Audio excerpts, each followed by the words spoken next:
Hi, Gabby. Would you like to do a mic check? Hello, good afternoon. Good afternoon. Loud and clear. Thanks so much. Thank you.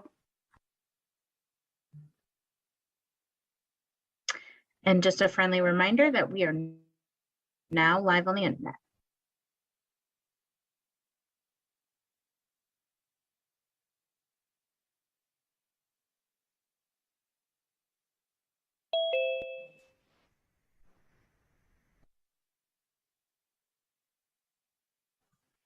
Good afternoon, Chad. Would you like to do a mic check?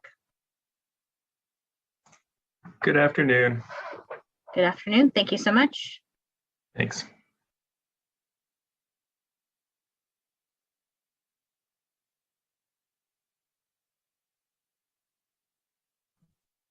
And if anyone has a presentation they'd like to test, right now would be a good time. I have one.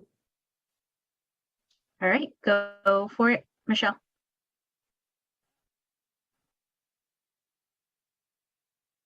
Able to see that? Yes, I can see it. Great. Thank you. Thank you.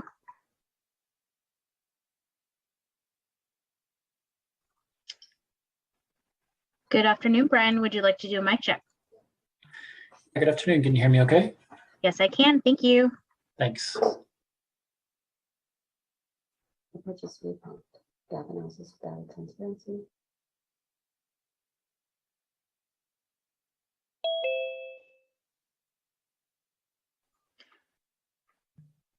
Good afternoon, Mary. Would you like to do a mic check? Thank you for joining. Good afternoon, and here I am. Perfect. Loud and clear. Thanks so much again.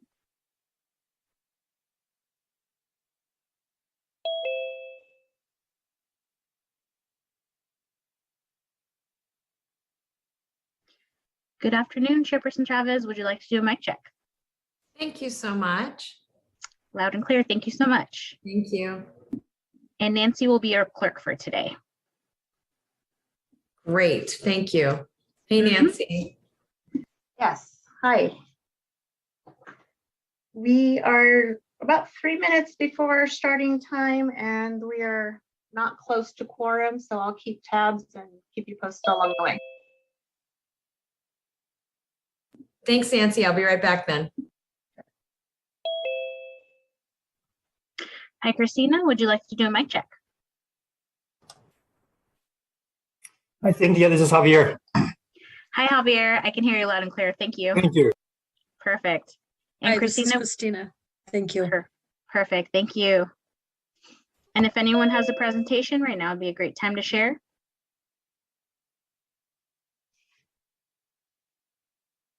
Hi, Key. Would you like to do a mic check? Hello, good afternoon. Good afternoon. Thank you. Hi, Stephen. Would you like to do a mic check?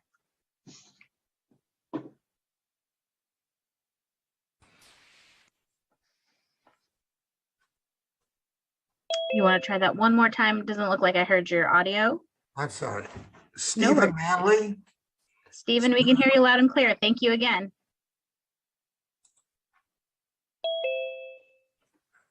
And we can see you. Perfect. Okay. And good afternoon, Pat. Would you like to do a mic check? Good afternoon. Good afternoon, loud and clear. Thank you again.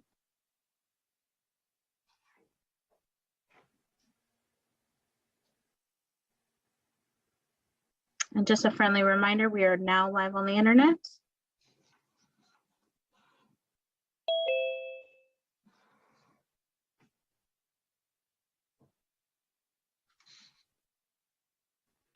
Good afternoon, Supervisor Ellenberg. Would you like to do a mic check?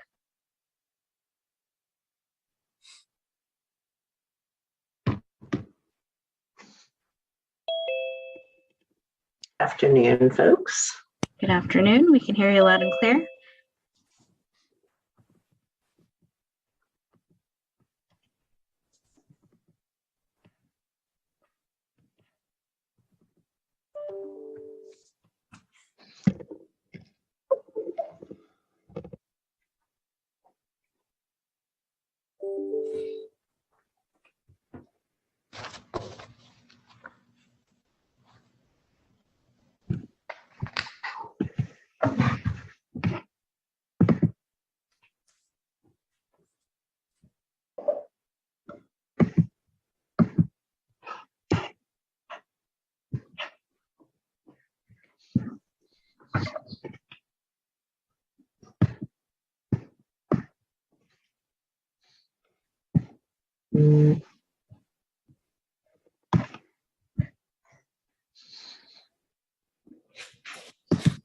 So Nancy, how are we doing?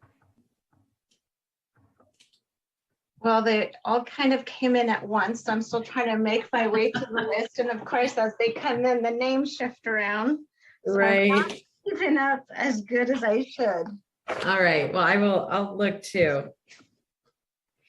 Colleagues, we're just looking at quorum.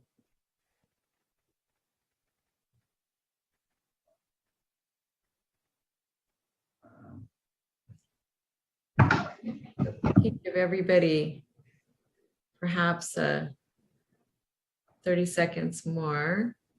I have this at 13. They could have missed someone.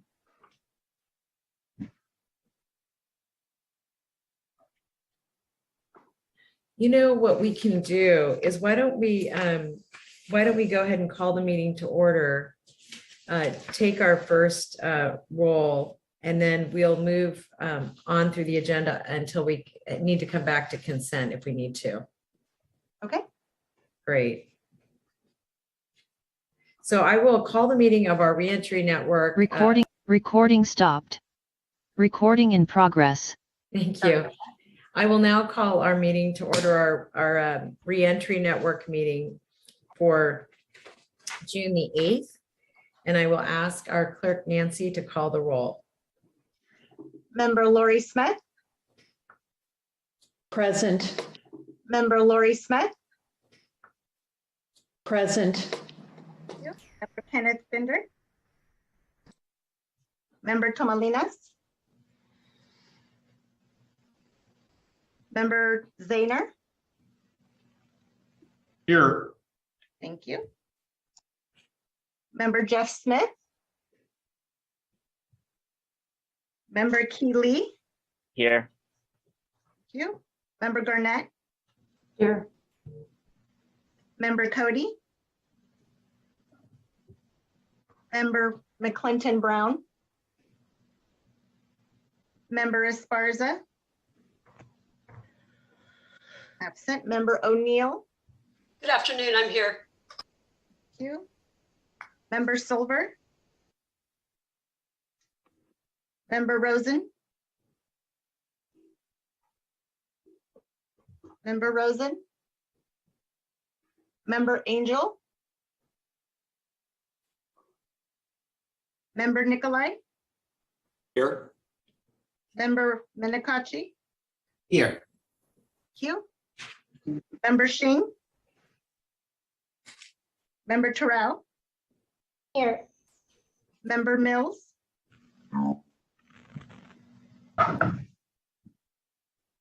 Member Mills.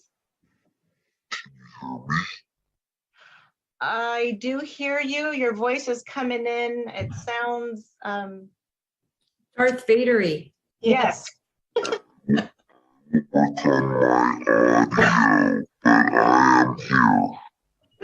Or worse. I don't, John, I would hang on that. I would figure that out. All right, but you're here. We know you're here. Member Dewan.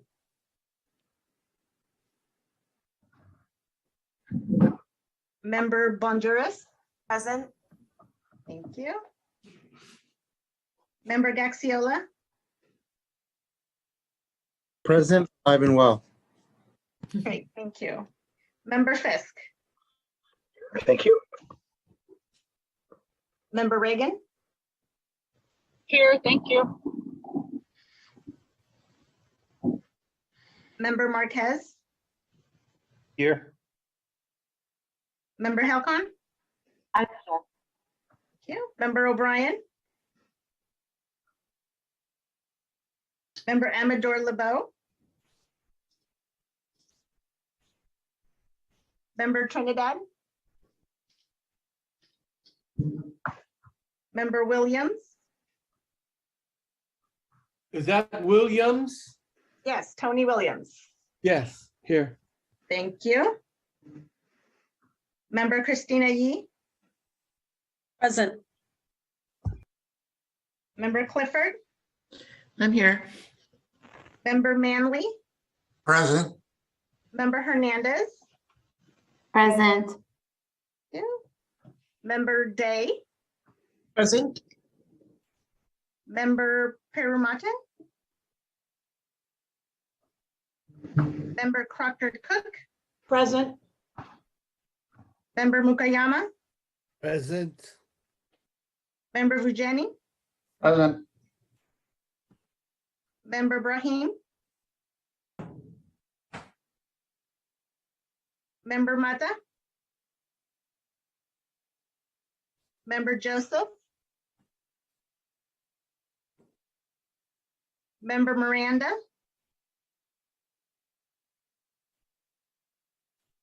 Member Kendrick, Member Ellenberg, I'm here.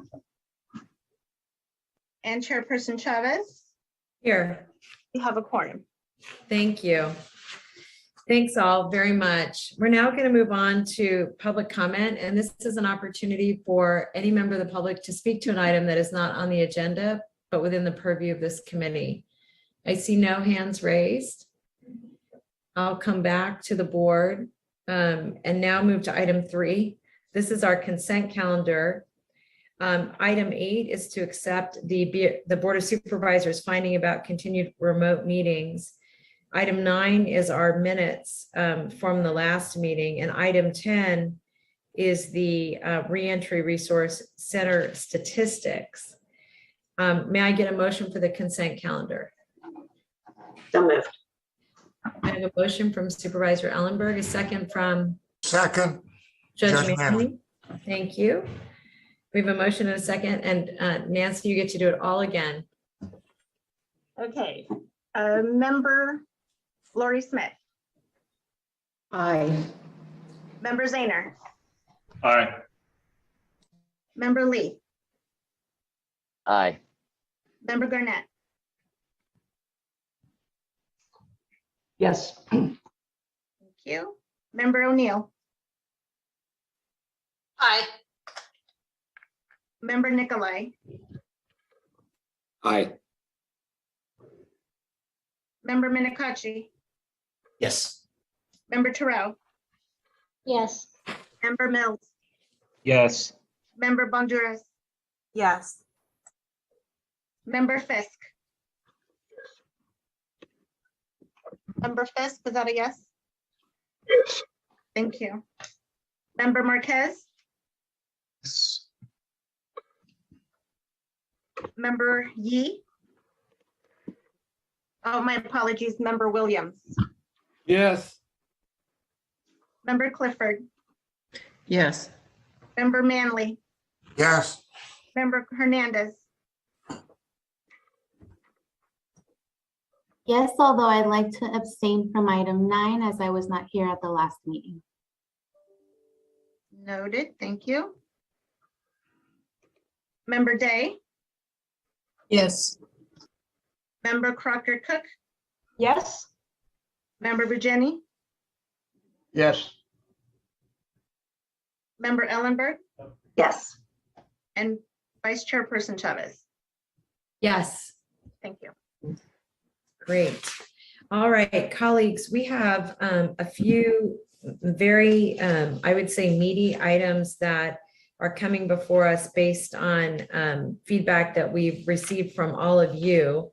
So we're going to start with our first item. This is under item 4.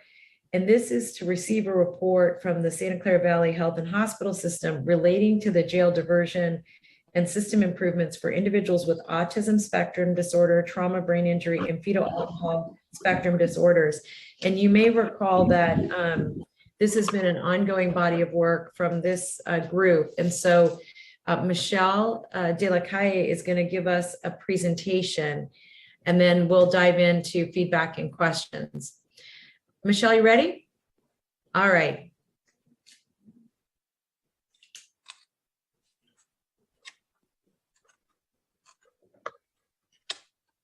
One second, I'll just pull this up.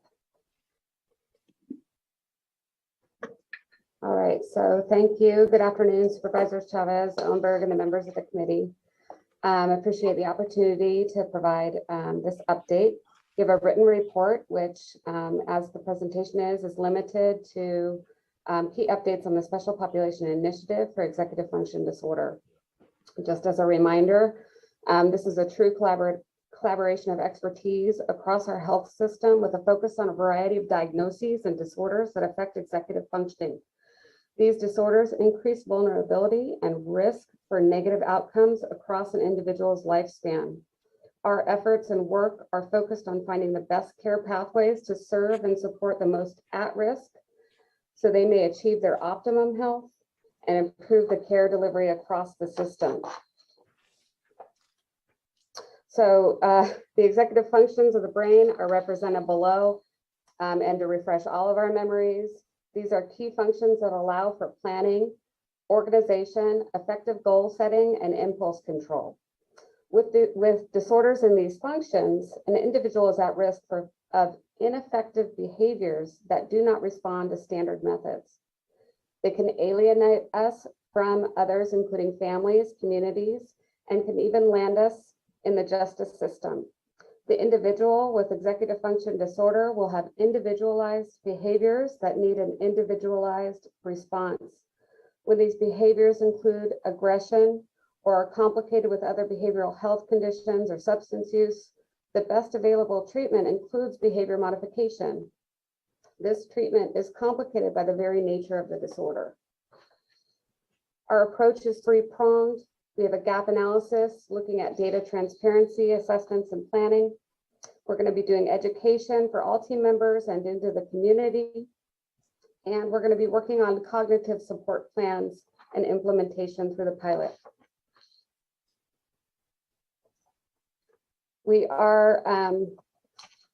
We're looking at the first two steps in this. We're initiating the pilot and performing our deeper gap analysis so that we can find the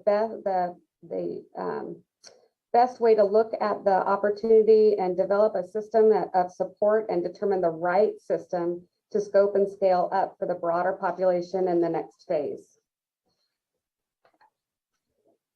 Sorry, I'm just going to go back one. There we go. For the positions, we are looking at new positions that were approved in March, and they are in the recruitment and interview process, and we should have those hired and filled by the end of this month or middle of next month, July. From partnerships, we've started the process of developing and furthering our relationships across the systems of care. We're linking to multiple experts and advocates for the populations. This is really key to our success.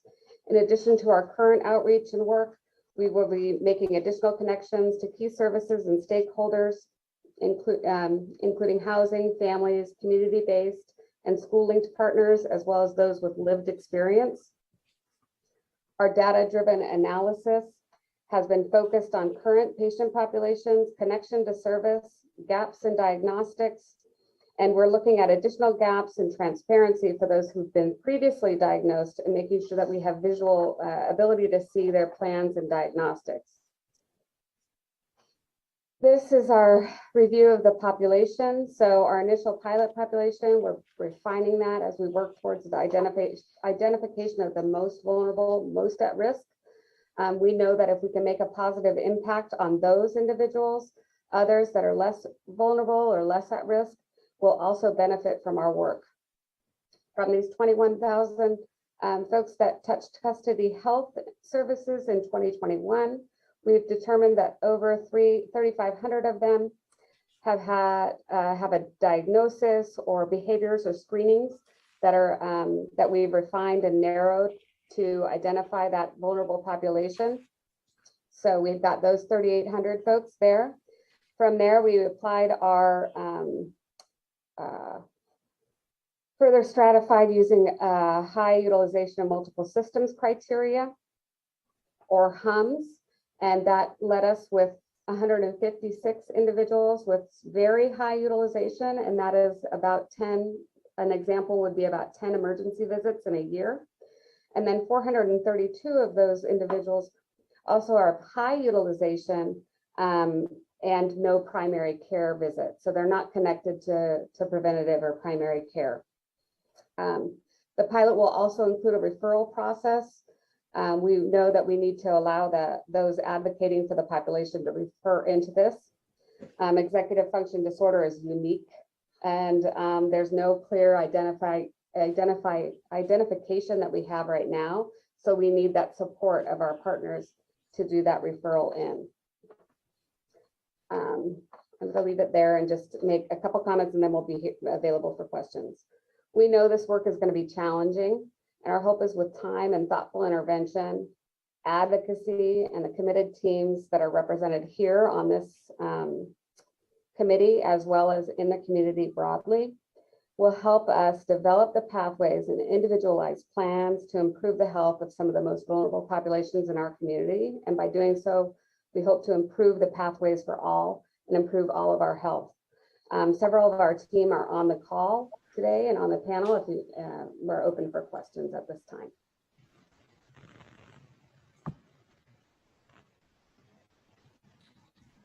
Thank you. I see we have a couple of hands up. I'm just going to look and see if there are any comments from the public colleagues, just so I can open and close the public hearing. I see none, so I'm going to close the public hearing and come back to my colleagues, and I'll start with Christine. Hi, thank you. I really appreciate your report, and I do have a few questions or just comments. As someone who works with the FASD Collaborative, I'm very appreciative that this disability has been recognized and folded into the planning for the county from cradle to grave. And I'm particularly interested in how this impacts people who are in a custody situation. All these executive functioning disorders are very difficult for a person with executive functioning disorder to handle in a typical custody situation. So I'm interested in hearing more about how people in custody can be identified and how we can make accommodations based on their identified disability. I realize a lot of these behaviors are nuanced and subtle and difficult to diagnose, and I was appreciative in your paper that you recognize that there's a great deal of underdiagnosis and under-recognition of these disabilities being in the custody situation. But it seems to me as we move forward with this and trying really hard to identify people in need like this, that our custody setting and our custody staff need all the support they can get to make the appropriate changes and accommodations to the setting that would help the clients inside be successful, to avoid meltdowns, to avoid exacerbating behaviors that get them in more trouble, and that sort of thing. So I'm wondering if down the line we might be able to discuss that further and have someone come into the custody setting and help identify how we can better accommodate and modify their surroundings and their programs to help them while they're in our custody. Having spent my life in special education, assessing and doing interventions with these disabilities, I recognize how difficult it can be to make an appropriate diagnosis and to get the appropriate interventions in place, particularly in an institutionalized sort of setting. As you all know, I have 2 adopted children, both of whom have massive ADHD and one of whom has FASD. And my former husband also suffered a TBI. So all these topics are very near and dear to my heart, and I'm hoping that we can do everything we can to help people who are suffering from these disabilities to be successful and to get the sort of interventions they need. My understanding of FASD is the CDC has recognized that about 1 in 20 people suffer from some form of fetal alcohol spectrum disorder. That's a lot of people. So if we look at the population inside the jail and just assume that we have a high number of people with all these executive functioning disorders, I think it makes a lot of implications for how we might plan going forward to change how we deal with people in custody and the environment that we place them in. And my understanding of FASD also is that it doesn't respond very well to typical behavior modification interventions because there's a lot of memory and processing difficulties. And without those memory pieces in place, it's difficult to build on past knowledge. So there's a lot to unpack, a lot to digest, and a lot to think about going forward. And I'm just deeply grateful that this has been recognized and is coming under getting some help from the county for all the people that suffer from these disabilities. So I don't know if there's a question in there, but thank you.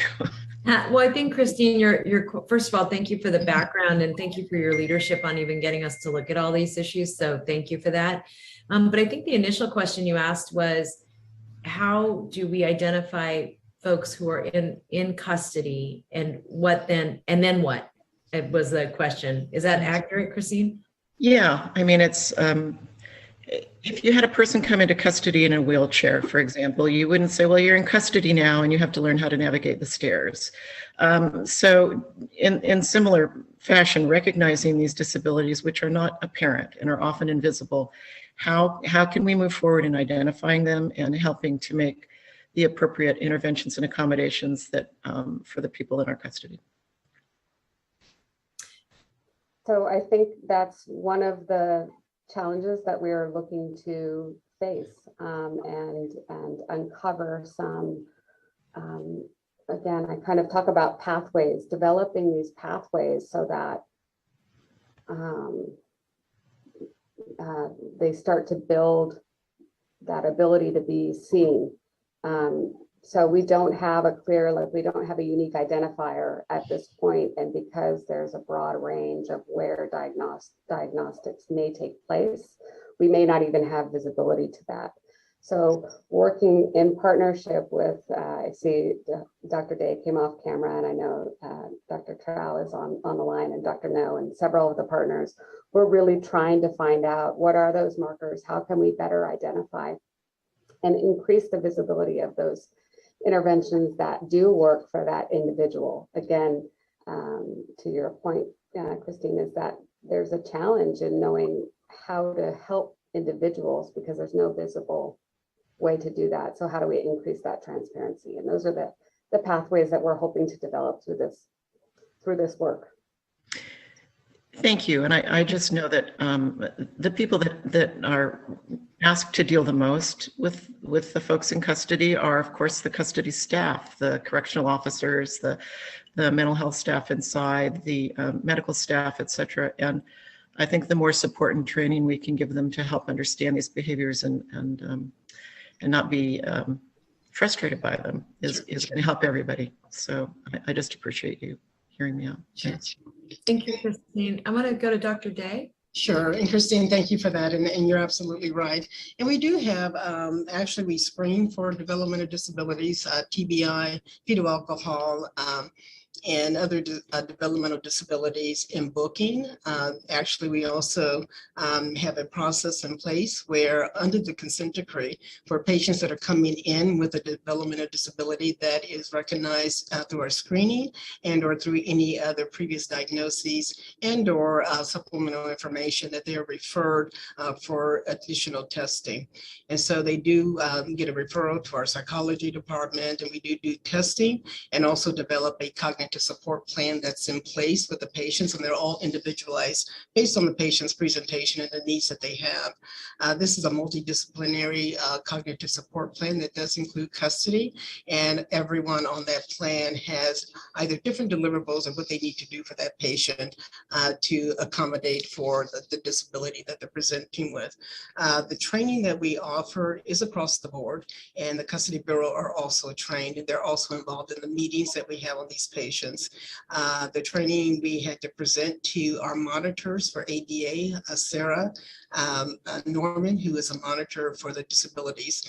And so we have, and so this is a mandatory training, so that all healthcare needs to go through that training as well as Custody Bureau. So what we're doing is as we develop this process that will reach into the community as well and basically follow these patients through the lifespan, those enriched services as we develop this process will also inform the work that we're doing in-house.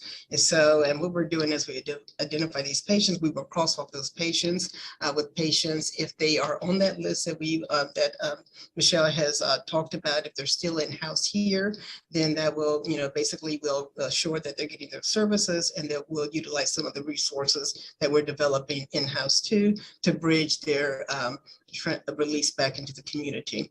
So I am bringing on a neuropsychologist, and that was part of the discussion we've had at this meeting where we needed to have that specific training with psychology. So we're right now I'm going to be flying a position for a neuropsychologist and also for a forensic psychiatrist. And these positions also work primarily with this population. Thank you. I mean, I just recognize how difficult it is Oh, to it's very difficult, yeah.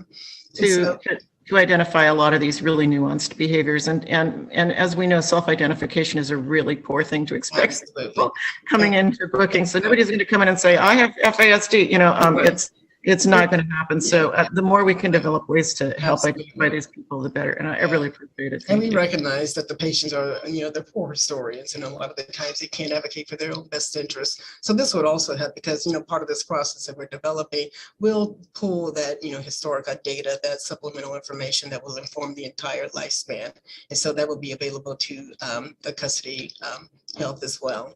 And so we're looking forward to developing this across the lifespan, and that will reach wherever that patient is at that point in time. Thank you, Dr. Day. Susan? Thank you so much. Michelle, thank you for the report, and Dr. Day for that additional information. It's really interesting. My questions are about the youth component of the pilot. I'm curious to know first how that aspect aligns with the Youth Center for Evaluation and Advocacy, particularly the Pediatric Diagnostic Center. Thank you for the question, Supervisor Ellenberg. We will be looking deeper into that. Right now, we do have juvenile and adolescents in this subset and this population, and definitely in an area of focus. We will be referring to existing services when and where available, as long as we are able to make those connections and support the individuals through the community and through the lifespan. We will find those connections there when needed. And has the San Andreas Regional Center been engaged in the development of the pilot? Sorry? Not yet. Not yet. They're one of our next community partners. We are looking for that trigger on chart review as well. Oh, fantastic. So there may be some model of shared service coordination for clients that are eligible for this pilot and for SARC services? Yes, I will lean into our partners that have more familiarity with the age and the range of population served, but absolutely we're watching for that sort of notice on the files as well. Thank you so much. Go ahead, Supervisor Chavez. Looked like you were going to. Yes, Susan, I was just going to see if one of the doctors wanted to respond to that, because I saw a couple folks on. Did anybody want a doctor know? Yeah, I can respond to that. Hi, Chairperson Chavez. My name is Dr. Hui No. And in regards to your question, Supervisor Ellenberg, one of the components here that I see key is finding the connections with the pediatric and youth populations. We started to talk with some of the our counterparts working within the juvenile system to see what are the ways that we can start seeding the behaviors, the information that's already been worked up in pediatric populations, and how to, as a system, be able to bridge that knowledge and share whatever is appropriate in that regards. And so I think at this program, the excitement for me here is that we get this opportunity to focus on this aspect. And this is not going to be doable without multi-departments collaborations, which is what the foundation here is built on. So hopefully that answers your question. It certainly gives me some more information.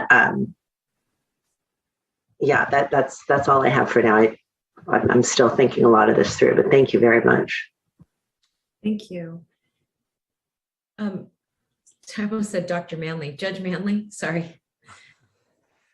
Thank you. Thanks for the presentation.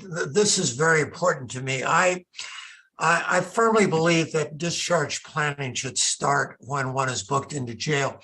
And I was very interested to learn Dr. Day's comment about screening for these conditions. I hope you take into account the fact that we have many, many, many individuals who spend a very short time in jail. They may spend it again and again and again, but if they are not screened and there's some attempt to refer them immediately, you're going to lose them because you won't have time to develop any kind of a plan. That's my first point, and so I hope you look at that. Secondly, I think it is really important as a part of this project that you make sure this information is available to the judges and the court, because I often have cases where these are individuals who have been assessed by behavioral health, but the issue comes up of TBI, for example. And there's absolutely no information available. And that leads me to the final point is, not only should we have that information, but we should know where is the referral point. You know, for example, I have to this day, and I see so many of these people who have TBI, we have absolutely nowhere to refer them other than out into the existing system and hope for the best. Because there are all these lines drawn that if this is not this is not someone who qualifies for mental health treatment or meets the criteria, they don't meet the criteria for substance abuse treatment, they don't meet the criteria for this or that, we have no suggestion for you. And I find that particularly challenging with these disorders that you are looking at now. Most specifically TBI, because I've seen more and more of it in the last few years. So I greatly appreciate the work you're doing. I hope you continue it. And I hope you make sure, number one, that we get screening done early on. At least we have some idea, and that we get that information to judges.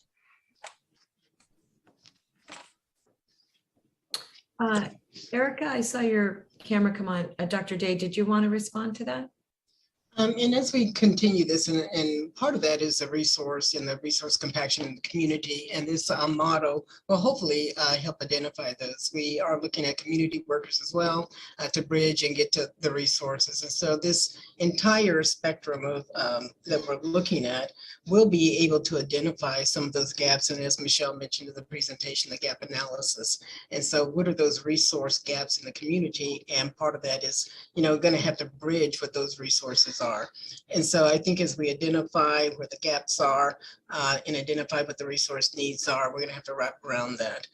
As far as the patients that are in the jails when they do come in, and this has been pretty customary, but we have added additional screening questions that every patient coming in is screened for these developmental disabilities, as well as the FASD, fetal alcohol, autism spectrum, TBI, as well as, ADHD and others. And so we do have a process in place. However, the discharge planning, we will be working in tandem with the catchment folks that are coming in from the behavioral health team. We'll have the community workers to help bridge that and shepherd the patients, not only from the jails, if it's a reentry center and or to community resources, and then follow those patients in the community. And then the information, Judge Manley, and it is a gap, that we don't always have all the information for these patients when they come into the jails. And so this is going to be part of that process, is to have a repository of information that's available to all stakeholders at any point where these patients may fall across either the lifespan and or by venue of where they are at a point in time. So that's going to be part of this. And this is a part of that, if you will, whole person care, or holistic care, wrapping around the patients. And it has to be a wraparound for all stakeholders, because at any point in time, these patients are navigating through the community in hospitals, for instance, behavioral health, schools for the youth, as well as workplaces, those type of things. So trying to wrap around all of those different points of the patient's life. Thank you. And what I would just add, I think as one of the recommendations from this committee would be you've gotten a number of stakeholders lifted up that we need to make sure we do a touch point with. And so I want to make sure we're doing that with the court. Sure. And I think, Dr. Day, the point that you just raised, I want to just pinpoint for a moment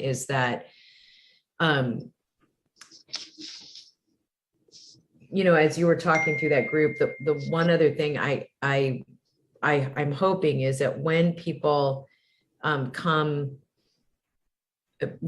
come to you, I'm sorry, when we're doing the screening, if one of the questions we're asking is the ability to share their information with both their families and other relevant folks, are we doing that already? Where we're allowing people to opt in to us sharing their information relative to HIPAA back with their family members? Yes, they all get releases of information and requests for release of information. We are looking at this release and how we can have it maybe more of a universal release of information too. Yeah, So I thought that process. Yeah, Dr. Day, I think that was already on the overall custody's work plan. So I would just ask if we can get a report back on that. But the main reason I'm asking is that I think the point that Christine raised about the ability for somebody who has significant impairment to explain that impairment would only be addressed if we've already got their information in our system, which in many cases we will. So I think that family piece and being able to get family contact information so that we can respond relatively quickly is something that's just been missing. So I'll just put it out there and yeah. Yeah, and if we come up with these repositories of this information and they come at a point in time into the jails, because mind you, the patients are coming to us with these conditions.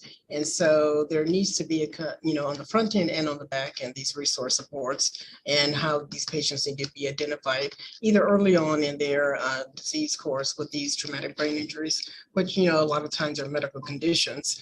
And so when they're coming in, if we have this repository of information already identified and basically accumulated, we should be able to tap into that information too. So if they come in, and I will understood inform too. Right. And I understood what you were saying. I think that one of the issues that we grapple with pretty dramatically is that these folks are so often so unstable and our interactions with them are so intermittent that the record that we have is even if we have one, is probably not robust and fulsome, and so I understand that.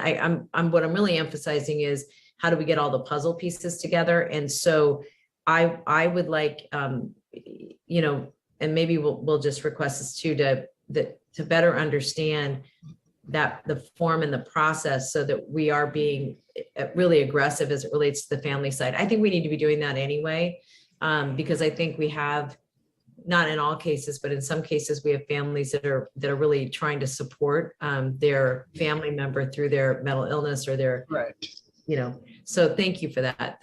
I'll follow back up on that. Christine and then Pablo. Yeah, self-realization and self-actualization isn't exactly the hallmark of any of these conditions. So asking people to report out and give us information about how to best handle them is going to be a challenge for everybody. But I just wanted to piggyback on something that Judge Manley brought up, and perhaps being able to give information to pretrial services in the PAR unit also when people are entering our system would be really helpful in helping their attorneys and the judges and probation officers, et cetera, anyone that they touch base with throughout the system, understand what their needs might be in changing, accommodating, modifying how they work with the client. So that's all. Thank you. Thank you. Pablo? Yeah, so I just wanted to also jump in and say that like it sounds like we're doing, I remember hearing the initial report out on the fetal alcohol syndrome and how it affects like a few years ago, right? And seeing that there's been progress made is great testament to the work that's being done.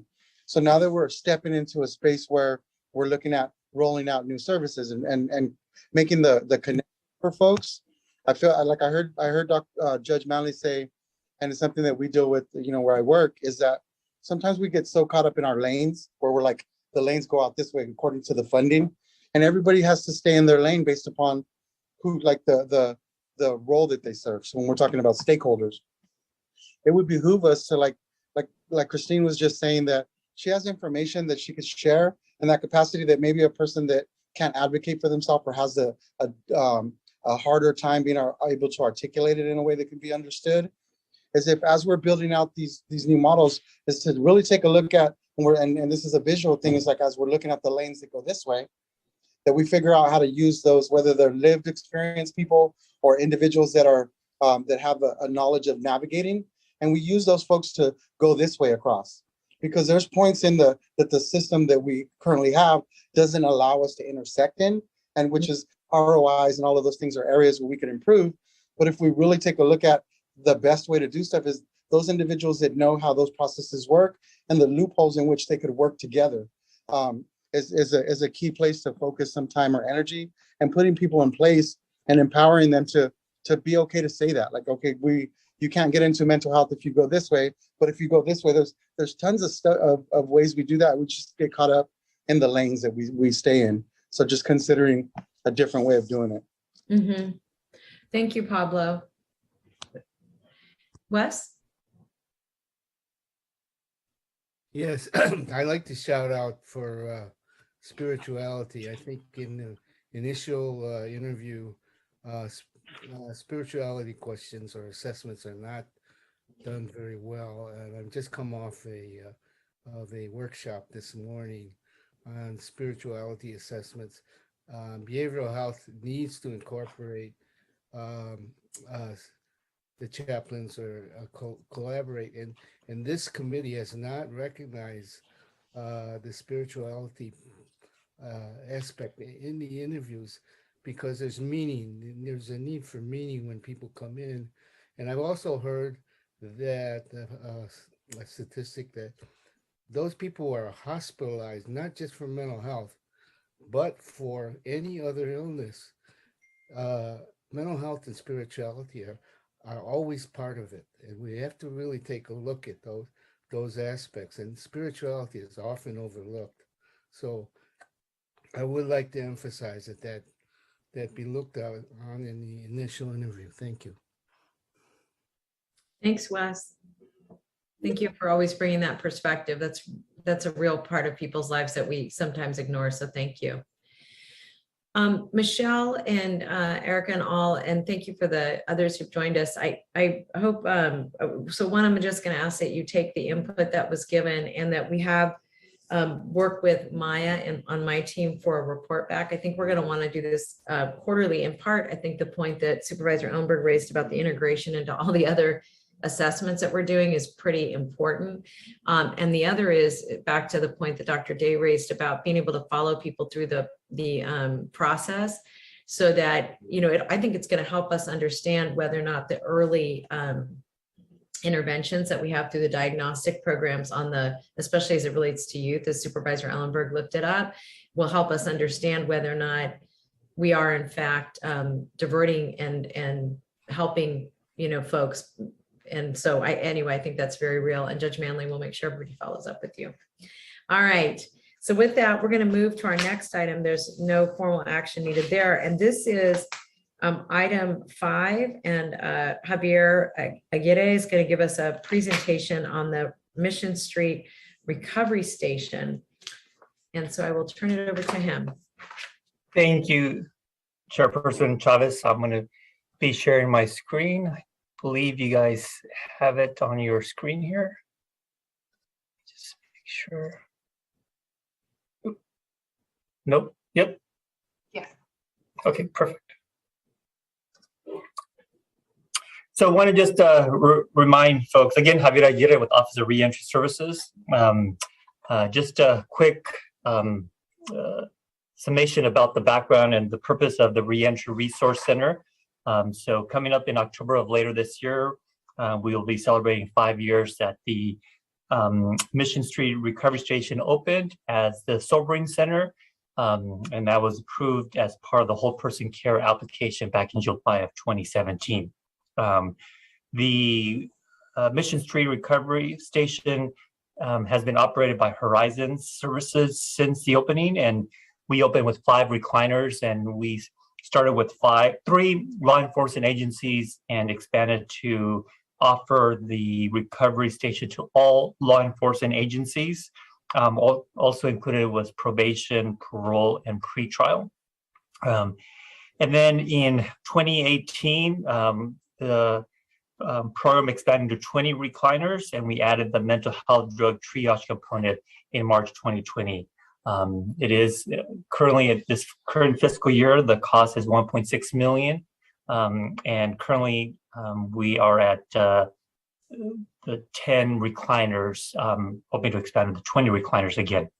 And just to remind this committee and the public, the purpose of the recovery station is to safely divert individuals directly from entering the criminal justice and jail with stabilization and connection to resources.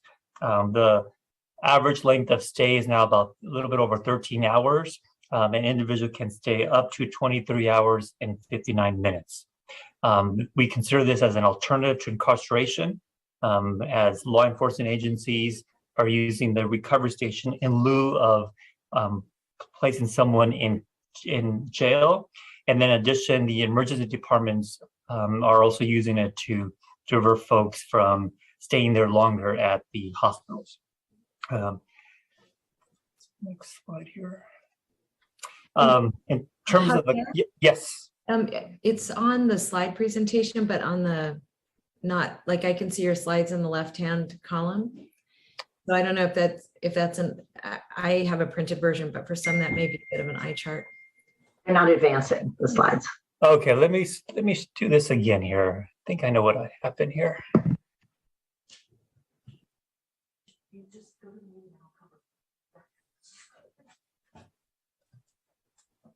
Can everyone see this new slide here? Yeah. Okay. I'll just do it the old-fashioned way using the PDF as opposed to the PowerPoint presentation. So this slide gives you a glimpse of the clients we served for over 4.5 years. Again, some of the benefits to the recovery station is police officers can return to patrol their neighborhood sooner. So our goal is to have the officers drop someone off and be gone within 15 minutes, which then saves folks time instead of bringing someone and booking them in jail. We have the staff there that understands the behavioral health system to make direct referrals and linkages to the substance use and mental health treatment services. And then the provider also can pick up or drop off individuals to various sites. And then, since October 4th of 2017, here's just quite a glimpse of just the numbers of clients being referred, and the number one referral entity is VMC Emergency Psychiatric Services, EPS, at 45%, followed by individuals referred by law enforcement agencies at 36%. So then the last quarter here, quarter two is not done yet, so we're still looking at the including the June data for that. So hoping for that to pick up as similar quarters from the past.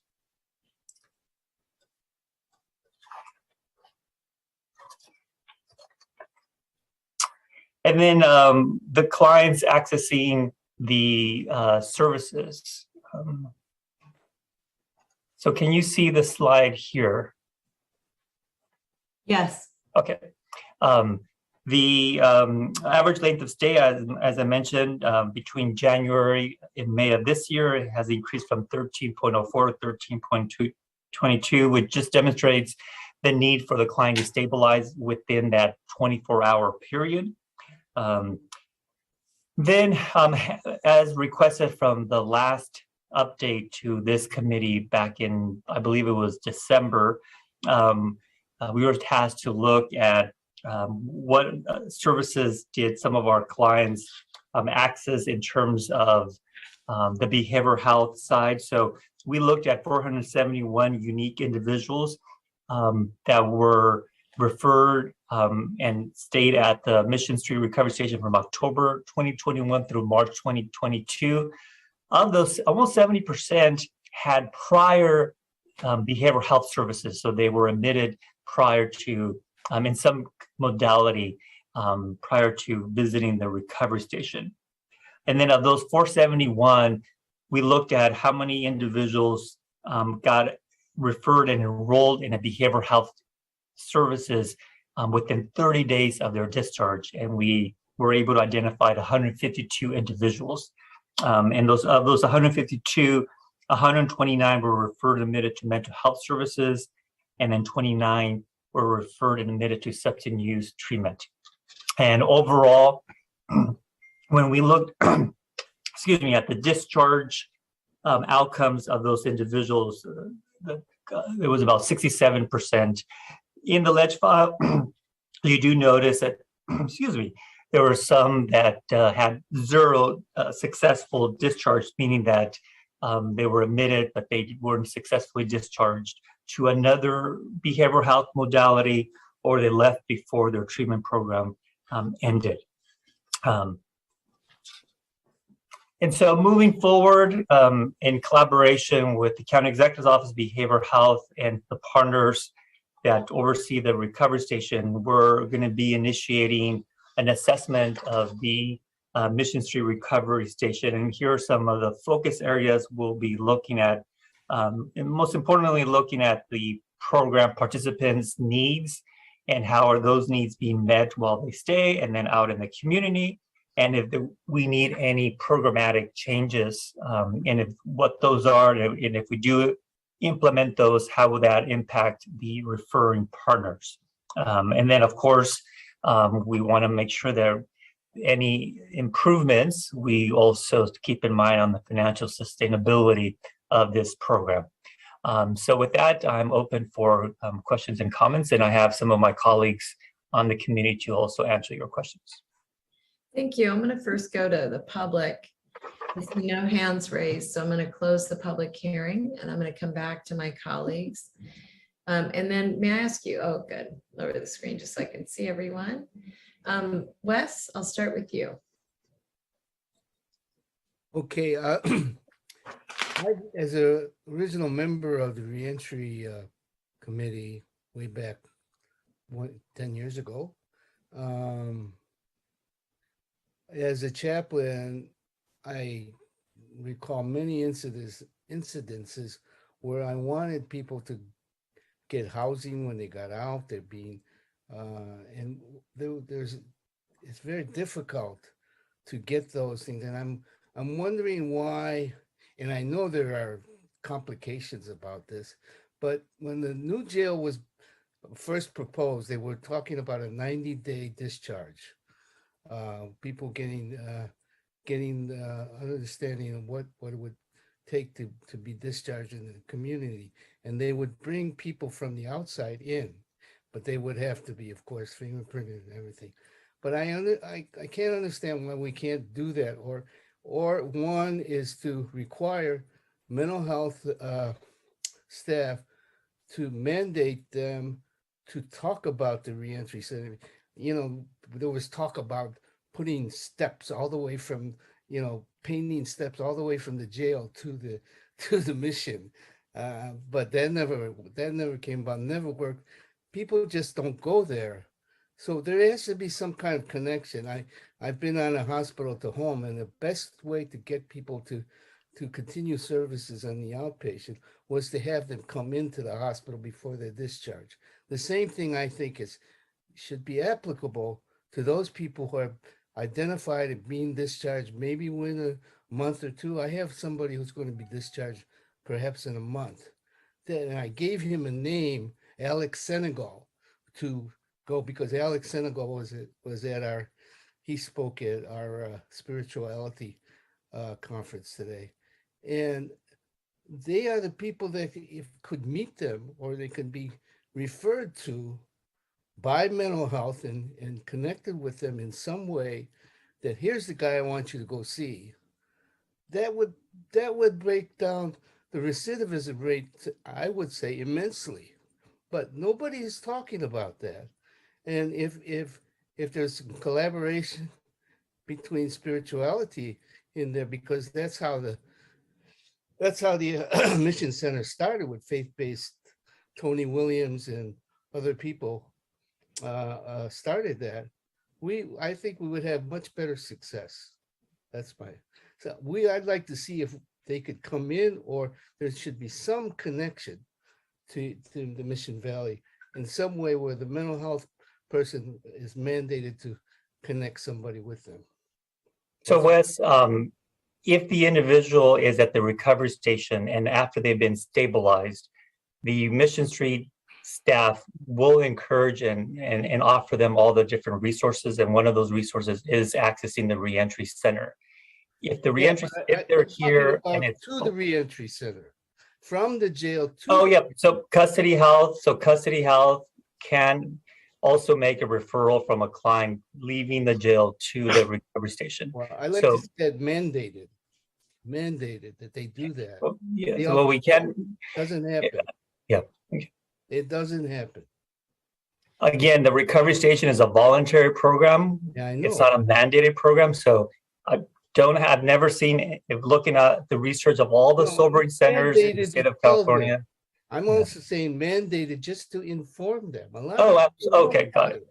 Information. Mandated to inform them. You can go there. Here's a guy I want you to talk to, and then that communication is made to the Mission Valley Center if that's possible. It's not happening. Right. I think we hear the point. The point is that making these meaningful connections. And I would also suggest that, if we're not doing it now, that doing some sort of a training with all of everybody who's doing volunteer work in custody, whether they're faith leaders or other nonprofits, so that there's a clear connection between that and the reentry center is probably something we should be doing. I mean, it's kind of in the category of over communication. Thanks, Wes. I'm going to go to Supervisor Ellenberg and then Judge Manley. Thank you so much, Javier. I really always appreciate your reports. It was really interesting to see to me that the utilization of the recovery station is increasing, which is exactly what we want. But the type of increase caught my attention because referrals from law enforcement has declined. And what we're seeing is that we're sending people, as Wes mentioned, from county-operated programs, EPS and VHHP, to the Mission Street Recovery Station. So I'm interested to know a couple of things. First, the file indicates continued outreach to law enforcement as a next step for improvement. And just help me with the language. Continued suggests that we just need to do more of an improvement, maybe that we're not doing it or not doing the right thing. Can you say a little bit more about what kind of conversations have been had with law enforcement agencies about, perhaps embedding the use of the recovery station in their training? Or development, of specific policies as to when and where individuals should be taken? Yep. So Supervisor Ellenberg, we've shared a 2-page PowerPoint presentation to all the police chiefs and the chief of probation and the sheriff about how they can use that PowerPoint presentation during their briefings or their trainings. So at the end of this meeting, at the end of each update, I do send another this ledge file and some information to all the police chiefs. So they have a refresh of the data. And then we again remind them that we're open for conducting police briefings. And so as a matter of fact, there was an officer who came by, first time they used it because they heard about it. And now he's going to be sharing that information with his colleagues at that law enforcement agencies. So we're always welcome to conduct briefings to the police agencies. So thank you. I'm thinking that maybe we could flip it, and as we get the Alternatives to Incarceration work group started later this summer, doing a presentation when we have some law enforcement already in the room, that might be a good opportunity to address this and to be able to ask what their concerns are. Training is one thing to know what the policy is, but if there are things that we're not thinking of or reasons that they are hesitant to drop people, I think that that conversation could be really fruitful so that we can be more responsive to what law enforcement needs to have the confidence to drop folks in EPS. So I'm thinking about how we include that conversation without being redundant here in one of the ATI work groups. On another line of questioning, I'm wondering whether the recovery station has resources to be responsive to needs of individuals, particularly those that are coming from EPS or other county services who aren't ready to be fully released but don't meet the 5150 criteria or aren't severe enough for other long-term care. Do we have, what kind of resources do we have there? And I'm going to be asking Bruce Copley to jump in as well to provide additional information, but the Horizon, as part of the behavioral health system of care, they can make those referrals for that client for other services, whether it's mental health or substance use. And then they do have direct referrals for some of the specific programs. So before Bruce comes in, and thank you for that, I want to distinguish between referrals to other programs and treatment from what can actually be offered while somebody is at the recovery station, and thinking about, as I understand it, the difference between a deflection center and a recovery station is that the recovery stations, I think, are non-medical, but if we are using them kind of as holdovers from EPS, if that's not something that's offered now, should it be? I see. So what type of programming can occur while they're at the recovery station? Knowing that it's that short period of time, but other than having people literally rest and recover there. Right, as a stabilization. Right. That's something Bruce wants. Right, and we can also perhaps do an off-agenda memo or Okay. add it into the upcoming update, but I'll let Bruce answer that too. Hi, Supervisor Chavez, Supervisor Ellenberg. Good afternoon. By the way, I'm not a doctor. Clerk of the board promoted me, but thank you very much for that. Yeah, so the Sobering Center engages to the point that they can with individuals that are coming off of the use of substances. There also now is a direct connection and referral to the crisis stabilization unit. That allows for another 23 hours and 59 minutes of assessment and psychiatric medications, as well as the crisis stabilization unit is making referrals back to the Sobering Center. So there's a stronger connection going on in terms of engaging. So it gives us much longer period of time to work with these individuals. The issue with the Sobering Center, it's not a licensed medical facility. And so there is a limit to what we can offer in the way of medical services to stay within our non-licensed environment. Right.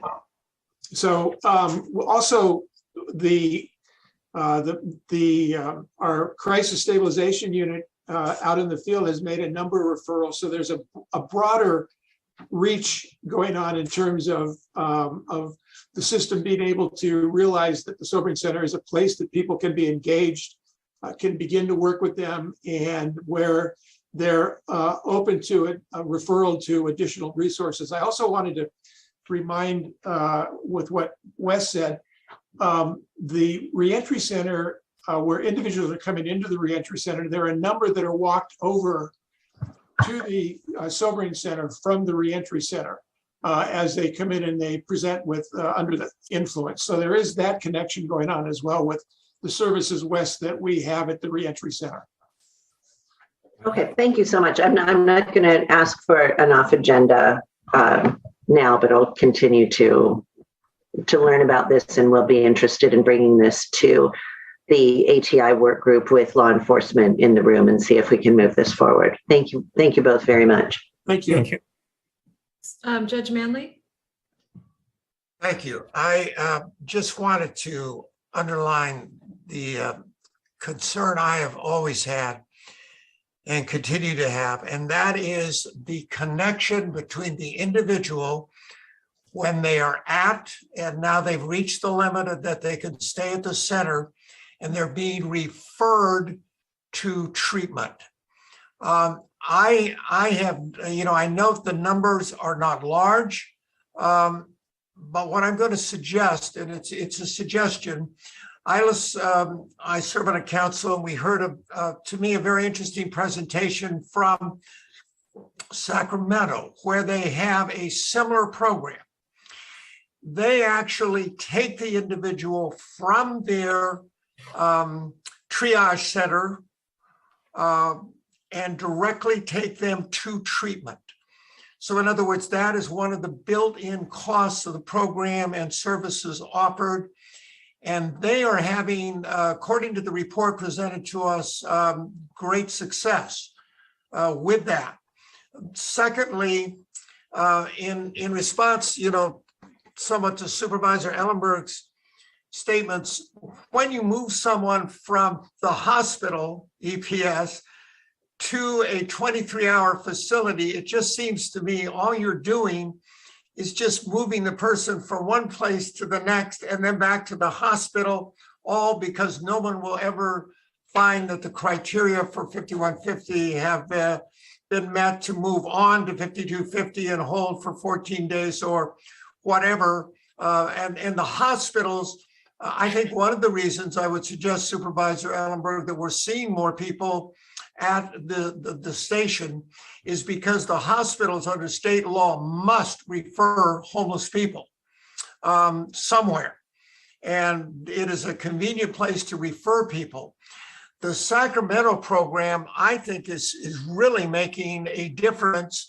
And I urge Javier to talk with them. They use a private provider.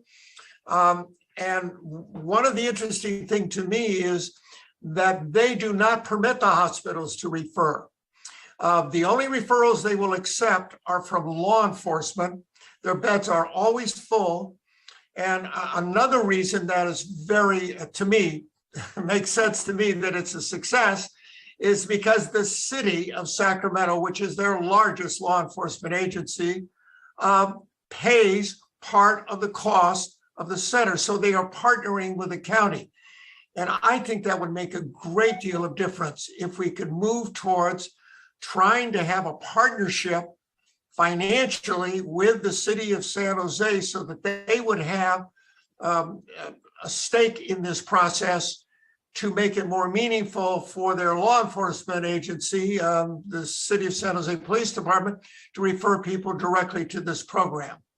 So I think the Sacramento model seemed to me, in listening to them and looking at their data, to be a very successful program at this point using a private provider. So I urge you to at least talk to them. Thank you, Judge Malin. Absolutely. We just received a report that did a scan of all the sobering centers. So that's one in Sacramento, just opened, I believe in summer of 2020. So it's new, and I think it's very targeted. So we'll definitely give them a contact, and there's others that we want to go visit.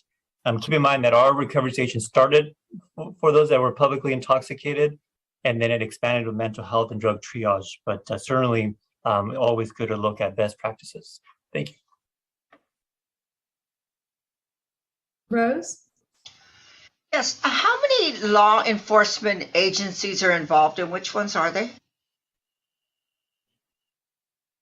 I believe there's 23, and it's all the law enforcement agencies in Santa Clara County, in addition to the departments that oversee some of our community colleges and universities, like San Jose State University has their own police department, Mission College, then parole, probation, and pretrial, like our other agencies.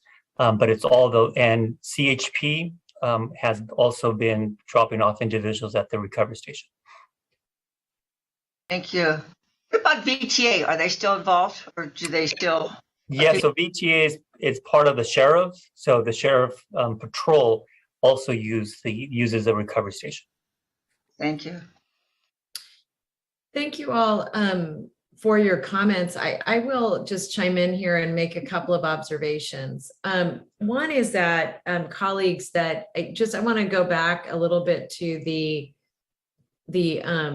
origin of the center, and the primary origin of it was that the police departments, primarily San Jose, was very interested in reinstituting what we used to, actually, Rose, I think it's something that you all ran years ago, where people were intoxicated, they could go and sober up and then go back to work or go home. And it was really mostly focused on people who had been drinking too much. What we've seen now is that the need for that, actually, believe it or not, was largely impacted by the number of people who could Uber instead of getting their cars. And, they saw a significant drop in the number of people who they were arresting for any number of crimes or even being drunk in public. So working with the city of San Jose, the initial framework of this was put together. Since that time, we've had a lot of negative feedback from the police. And one of the reasons that we've had negative feedback, I think, is that while it was designed with one of our larger partners, it really wasn't co-designed initially. But they gave us feedback and we designed it. And Javier, that I don't know if I'm accurate, that's their interpretation of it. They being law enforcement. And I will say, Susan, to your point, I know that we've had staff go to briefings. We've given tours. We gave a tour recently to all the chiefs to get their feedback on the location, on the site and what it did. And I would say that there's very mixed interest in the recovery center from law enforcement. And so here's what my thinking is, that I want to just say that one of the things that I so appreciate about reentry, and I so appreciate, Javier, about you personally, is that you have always taken the tack, like we're gonna look at the numbers, and those numbers are going to tell us if something works or doesn't work, or what kind of changes we need to make to it. And I think we have a window of opportunity to restructure the sobering center to be what we most need it to be. And I think one of the challenges is that the use of it by EPS, the significant use by EPS, and the lesser use by law enforcement, and frankly, I think the use of it by emergency departments. If you look at this is a 55%. No, actually, it's a 60% utilization by healthcare. Not by law enforcement.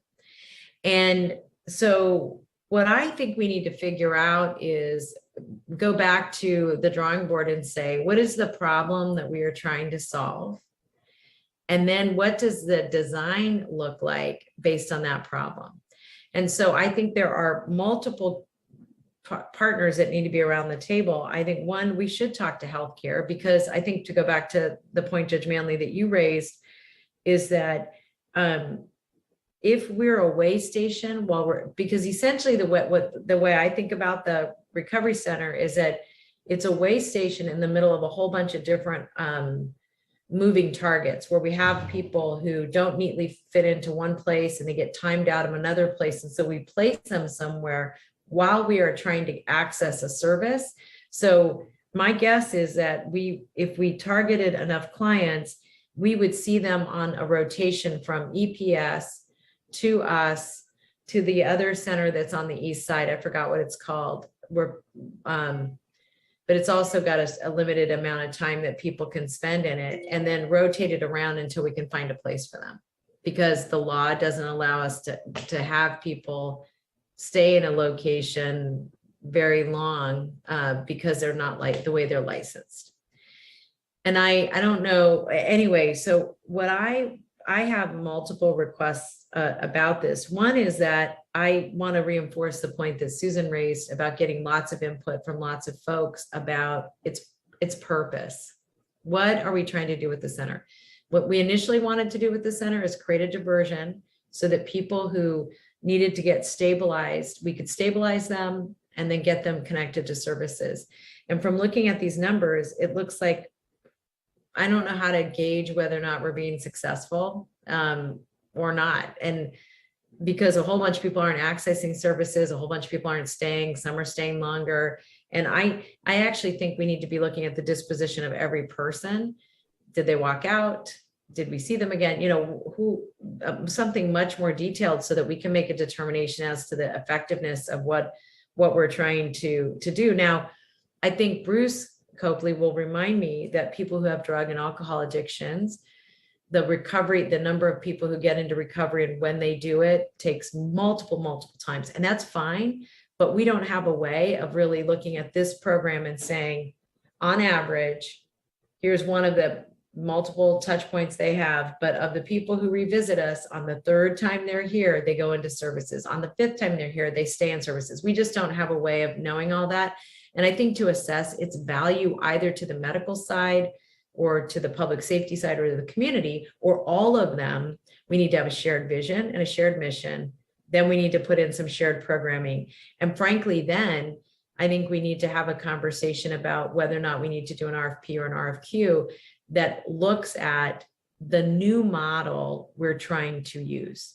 Because now I don't want it to become a little Winchester mystery house where we just sort of patch on new rooms and new activities, which is a little how it's feeling. And again, I think that's a tribute to you, Javier, because I think what you're doing is responding to need.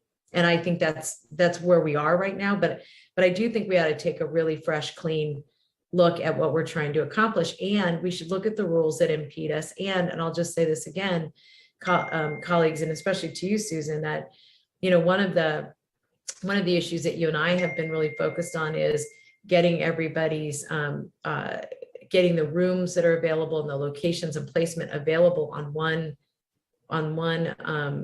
system, so that people, it's much easier to refer. Because right now, you and I have been in the place where people are calling different locations to try to find a place for their client, instead of being able to call it up and say, here's who I have. I have somebody who's looking for detox or they're ready to get sober, and this is the kind of environment they need. And it pops up with what rooms we have or what the waiting lists look like. We don't have that system yet. So it's, you know, anyway. So Javier, I am very interested in you affirming for the board what process will be taken to do an assessment. And then the other thing, and the reason I've been so let me just put a pin in that for a minute and then move to the other issue. This is one issue I keep raising about walk-ins and walk-ups. And I saw in the report that you're trying to consider how to do that. Colleagues, I'll just share with you that one of the biggest complaints I get from the homeless community about the facility is actually three parts. If they're ready to get clean and sober, they can't go into, they just can't walk in. And so anyway, so that's, I don't know how often that happens, but if one of the things that we know about addiction is that when you're ready, when you decide you're ready, you want to go get the help. If then you have to get arrested or go to EPS to come to us, I think there's a systemic problem. So that's why I was so interested in the walk-ins. So I want us to continue to consider that as you do this evaluation about the use of the site. But the second thing that I just want to mention is that when we were imagining this as a place for people to get stabilized, I personally wasn't thinking so much about, I just didn't think about the fact that for somebody who's unstable, they're probably exhausted, coming off a high or still high, depending on when they came to us. Some actually need a real meal. Some need real clothing, real services. We're giving people granola bars and water, which is what we have right now. But I think we have really got to look at the design. So it actually has the tools it needs to address the problem we are most trying to address. And even and then let me just say this one last thing. I'm sorry for that. This is one I've been really concerned about.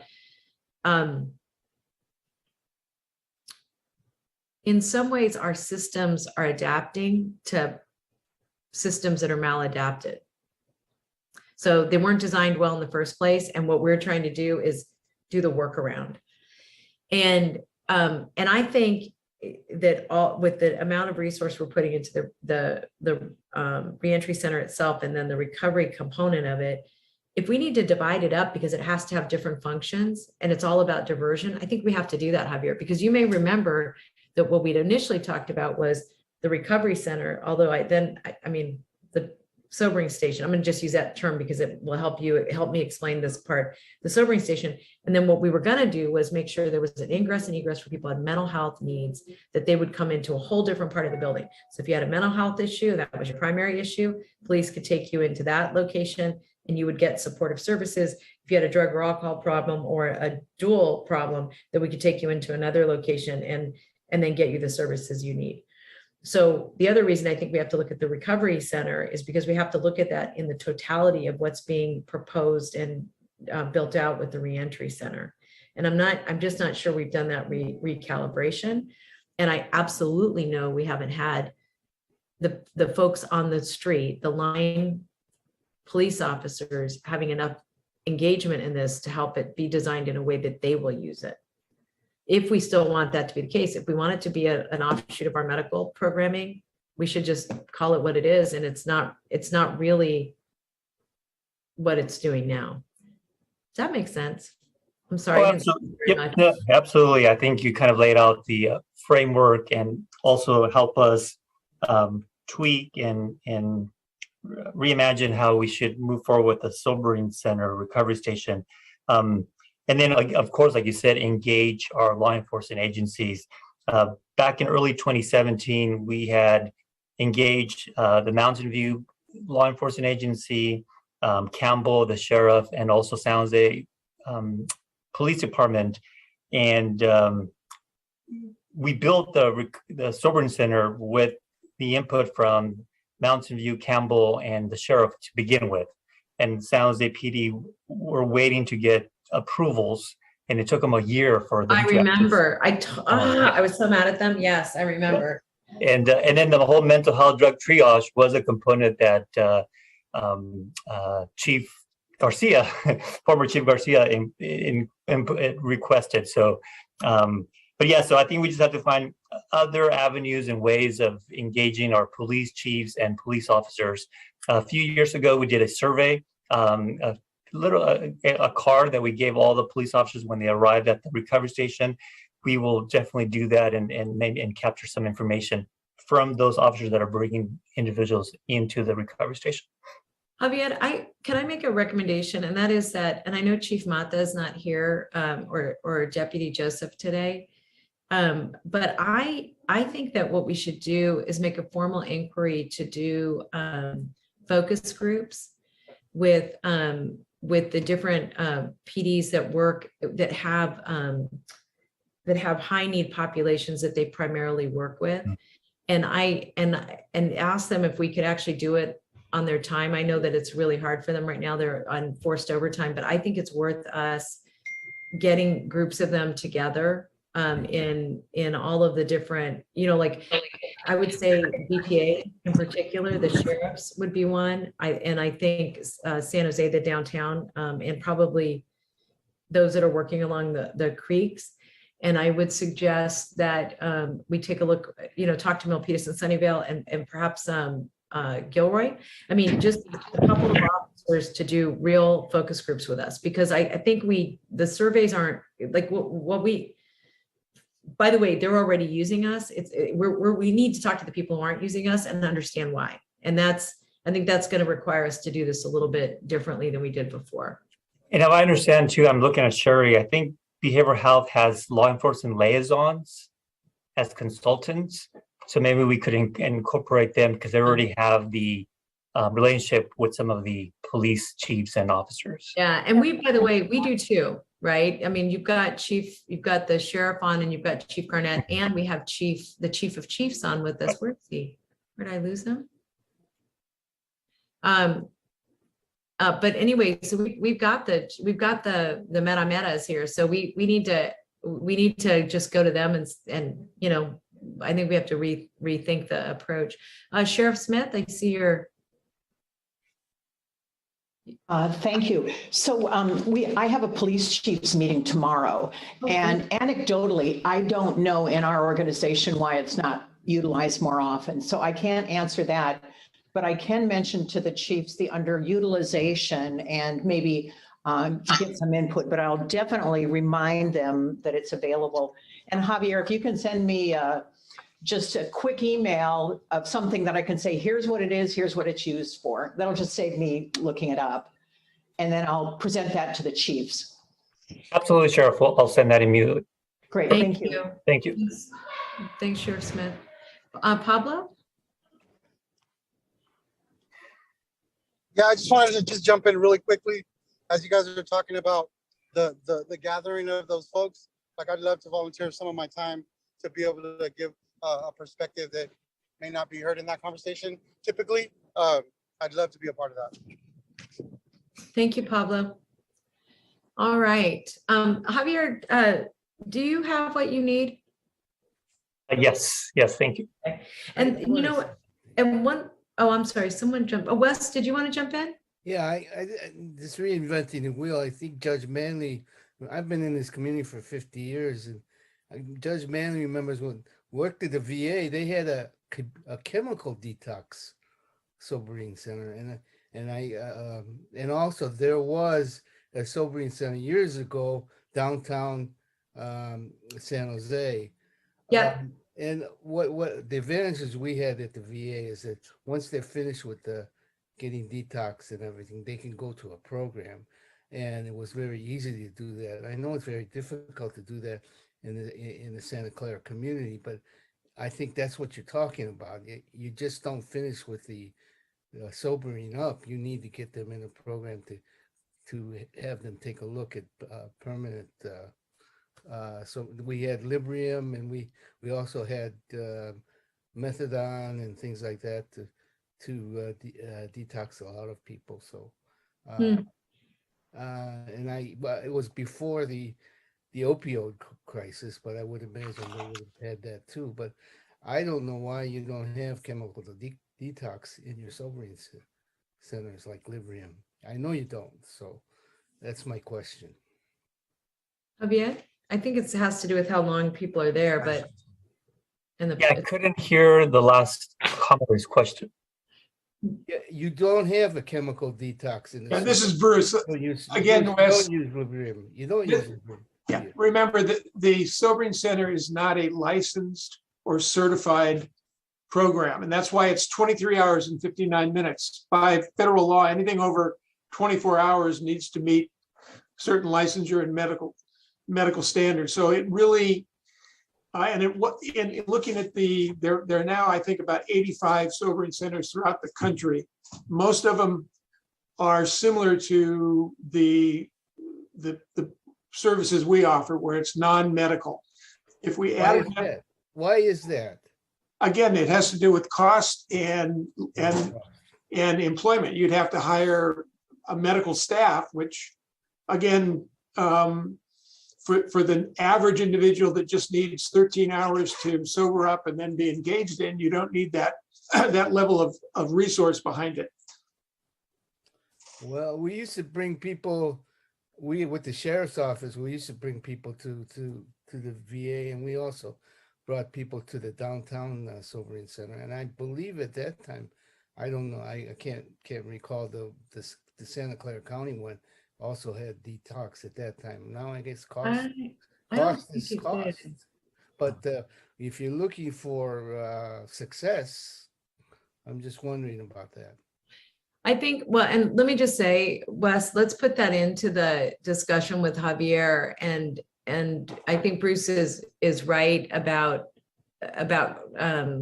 where the best placement is for that. And one of the things the board's taking a look at now is expanding our detox offerings in different locations.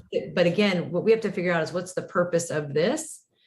And then, but I think the point you're raising is still well taken. So we'll make sure we incorporate that both in this discussion, but the discussion the board's having as well on this item. Okay, so thank you, Javier. I know you got a lot of input, and do you have what you need? Yes, we do. Thank you. Great. Okay, we're going to move to our last item on the agenda, and this is to receive a report. This is a big one, actually, to receive a report relating to information sharing. And this really had to do with how we're handling women who are in custody and how they're leaving, and this a particularly high need population of people that are in our jails. And Javier, I'm turning it over to you, correct? Yep, I'm going to be sharing my slide here. So if you just give me a moment.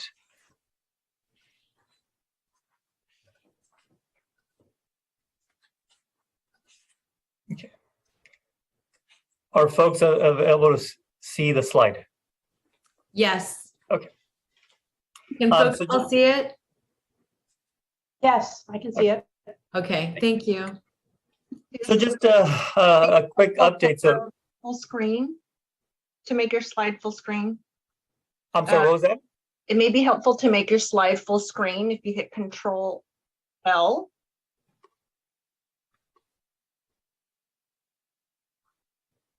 Is that better?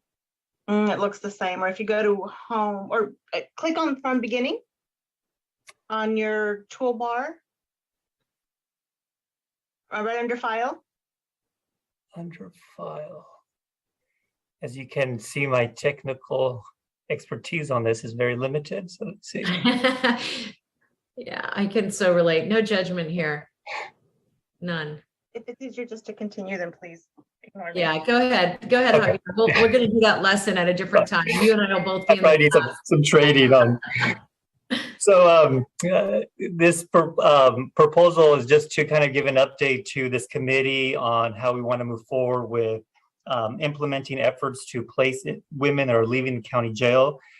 So we're looking at utilizing a multidisciplinary team with a policy work group that's guiding a case conferencing team that will be looking at and responding to each of the women's individual needs.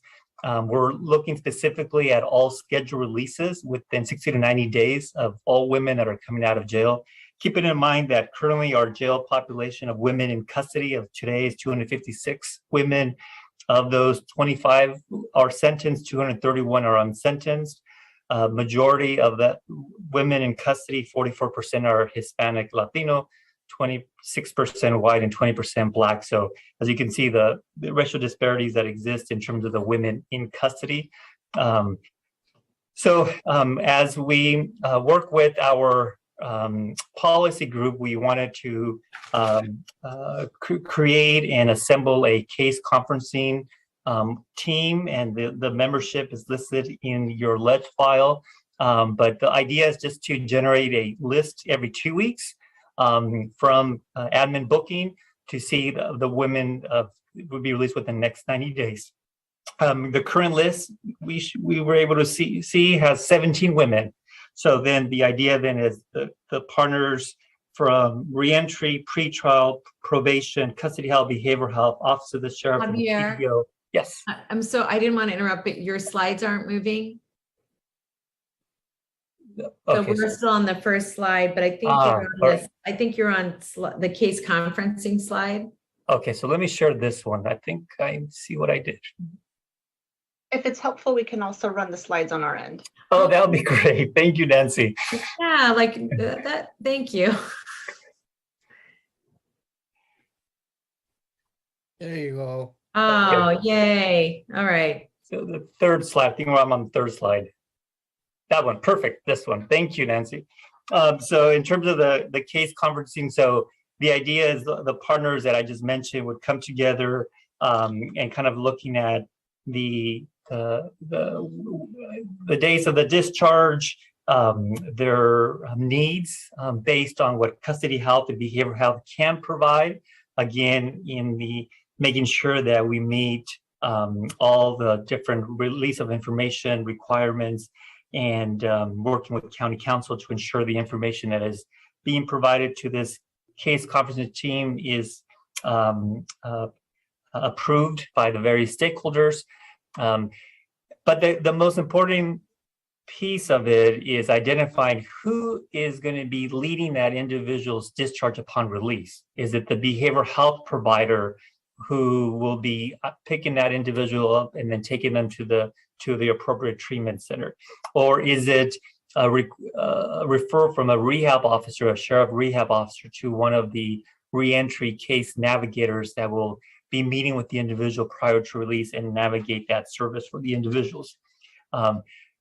And the most important thing is to understand of what all of these case managers, navigators, or peer mentors, community workers are doing in terms of meeting the needs of the women. And if we could see the next slide, we want to make sure that the individual's substance use, mental health, legal, employment, housing, and education services are all met in terms of providing that individual with those assessments and linkages.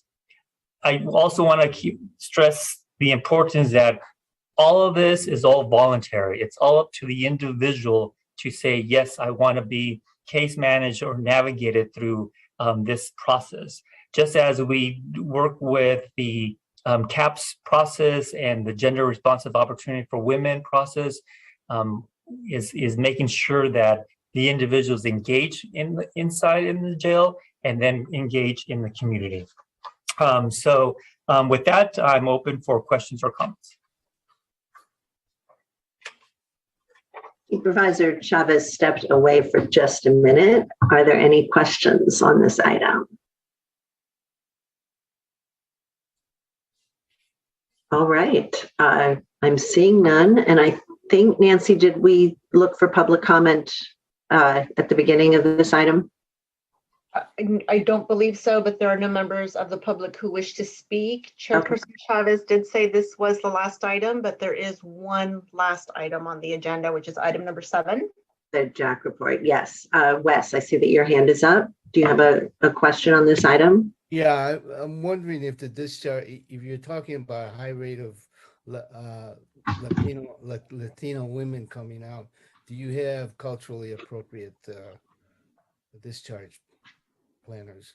Absolutely. So a lot of our client navigators, and most important thing is having lived experience, peer mentors, community workers, working with the individuals in custody. I'm proud to say that we have 4 community workers here at the center with lived experience that are part of our triage and discharge. And one of the individuals, she will be assisting us with our efforts working with this population. Okay, thank you. Any other comments or questions in this area? I just want to say I'm really excited this is going forward, and I know this has taken a while to pull together because it's complicated, right, in terms of the needs of this particular group of women.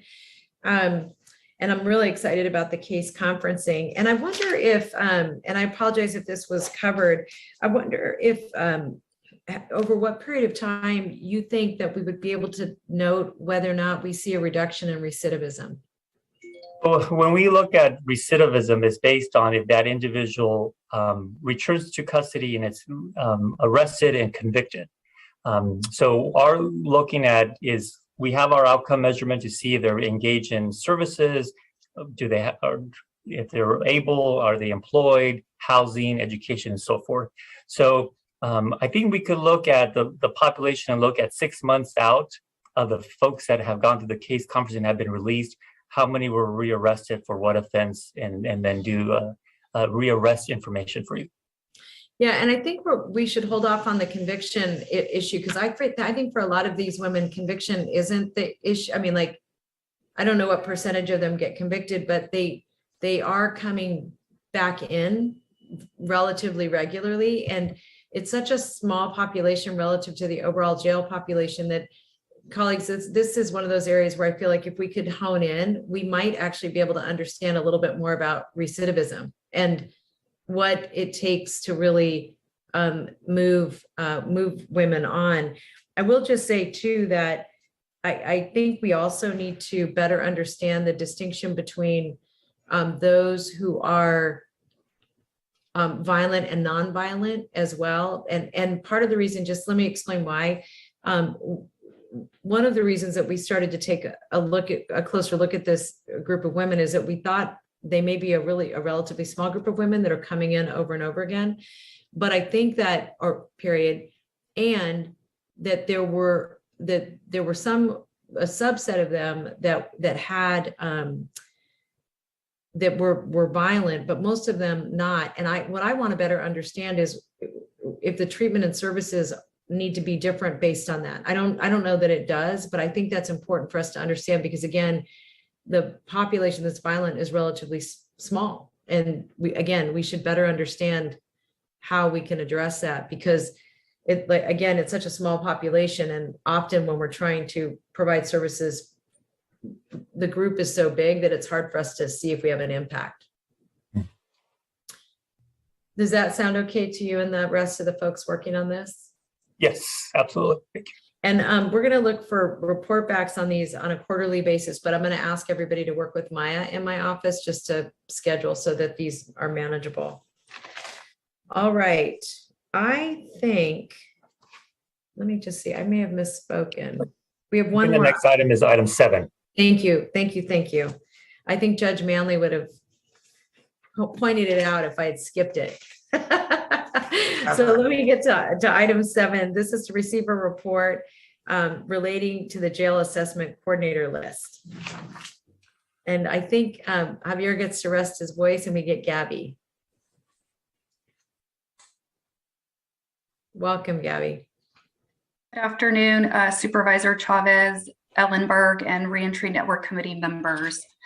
I'm here this afternoon just to provide a brief report as requested on the needs of the jail assessment coordinator list and to discuss the projected expansion plan for behavioral health services to continue to actively reduce the number of justice involved individuals in a custodial setting. Next slide, please.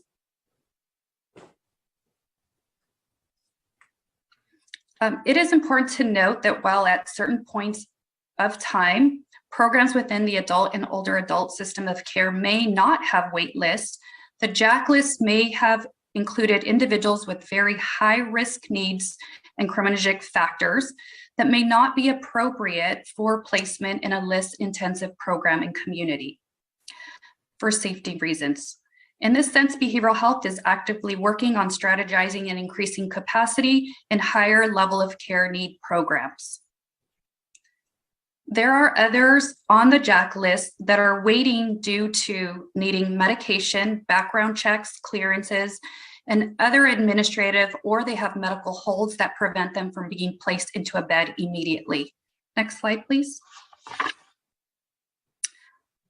Over the past year, through the development and expansion of funding from the Department of State Hospitals and reallocation of Mental Health Services Act funding, the Behavioral Health is committed to continuing to address the needs of behavioral health individuals with criminogenic risk. To further support the reduction of individuals on the JAC list, Behavioral Health continues to plan and increase slots, and listed below, you have the increase of slots. We've reviewed these slots before, but just quickly, our intensive outpatient, we are adding 11 slots. In our crisis residential program, we're adding 6 slots.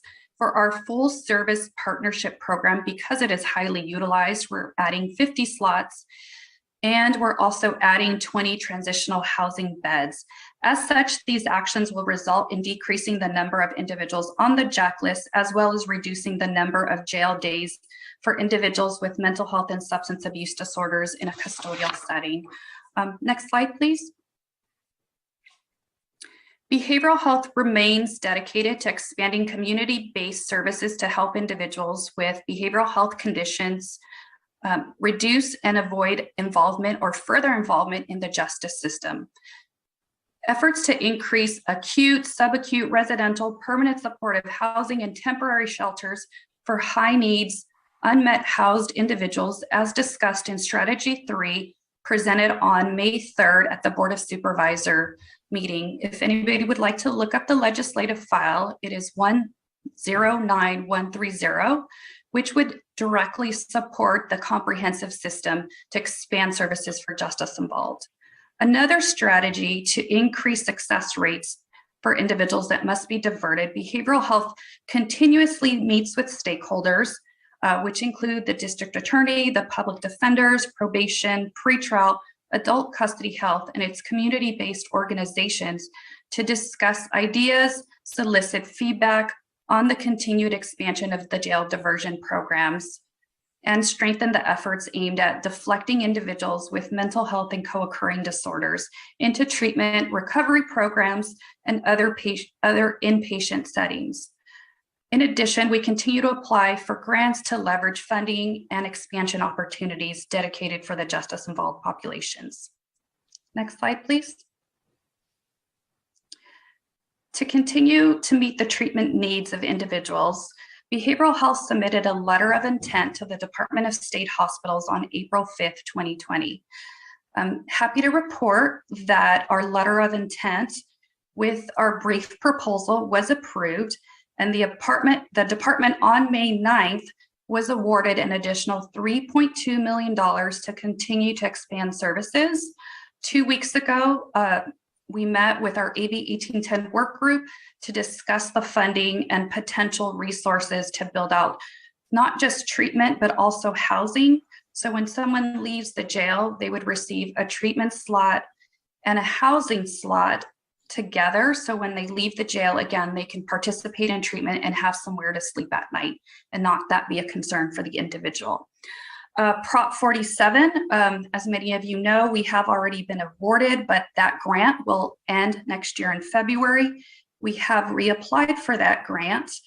We submitted our application on May 2nd of this year. And if awarded, we would be awarded close to $6 million again to continue to expand services. Behavioral Health is the lead agency applying on behalf of our key criminal justice partners and health services agency stakeholders. The partnership includes Office of the District Attorney, the Reentry Center, the Public Defender, Adult Custody Health, Probation, Office of Pretrial Services, National Alliance for Mental Illness of Santa Clara, and Superior Court, all our other partners. Next slide. And thank you. That concludes my brief presentation, and I am open to questions. Gabby, thank you very much for all that information. And I think if Maya's on, what we should do is just send out the link to the other report that you highlighted that went to the board. I'll start with Supervisor Ellenberg and then go to Judge Manley.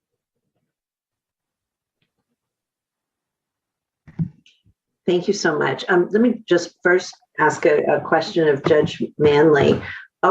Judge, what should be the standard reasonably for how long it takes a client who's been ordered to be released to actually be transferred to treatment, trying to understand what our goal should be for the number and the average time on the JAC list that we should be aiming to achieve? Well, if the individual is going into mental health treatment, it would depend on what level. But usually the number one consideration is the individual has to be stable so that they will be able to maintain in treatment for longer than 10 minutes, which is many of them leave immediately. So if you ask for time, it's individuals, but it should not be where it is today. It should take no more than a matter of weeks.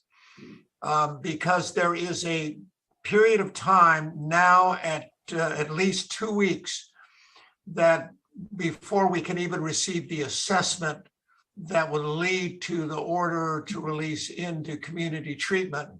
And that period of time is for the defendant to stabilize, take their medications, and be further evaluated, the providers lined up, and all of that detail that has to be taken care of by behavioral health. But to me, the time is just now unacceptable, the length. It's not working at all, and we do not have the right modalities of treatment available. But to answer your question, it is difficult. They have to be stable. How long does that take? For some, it takes a very short time. For others, it takes somewhat longer. But I would say it should never take more than 3 to 4 weeks. And this is in custody. You're talking about being stabilized while they're in jail. Right. Yes. And the reason for that, Supervisor, is not because that would be the best of all scenarios. I would prefer to release them immediately, but the providers will not accept them unless they are stable and on their medications. And so that's a separate issue. Yeah, it is. I would think they have a higher likelihood of becoming stabilized in a less traumatizing environment than in jail.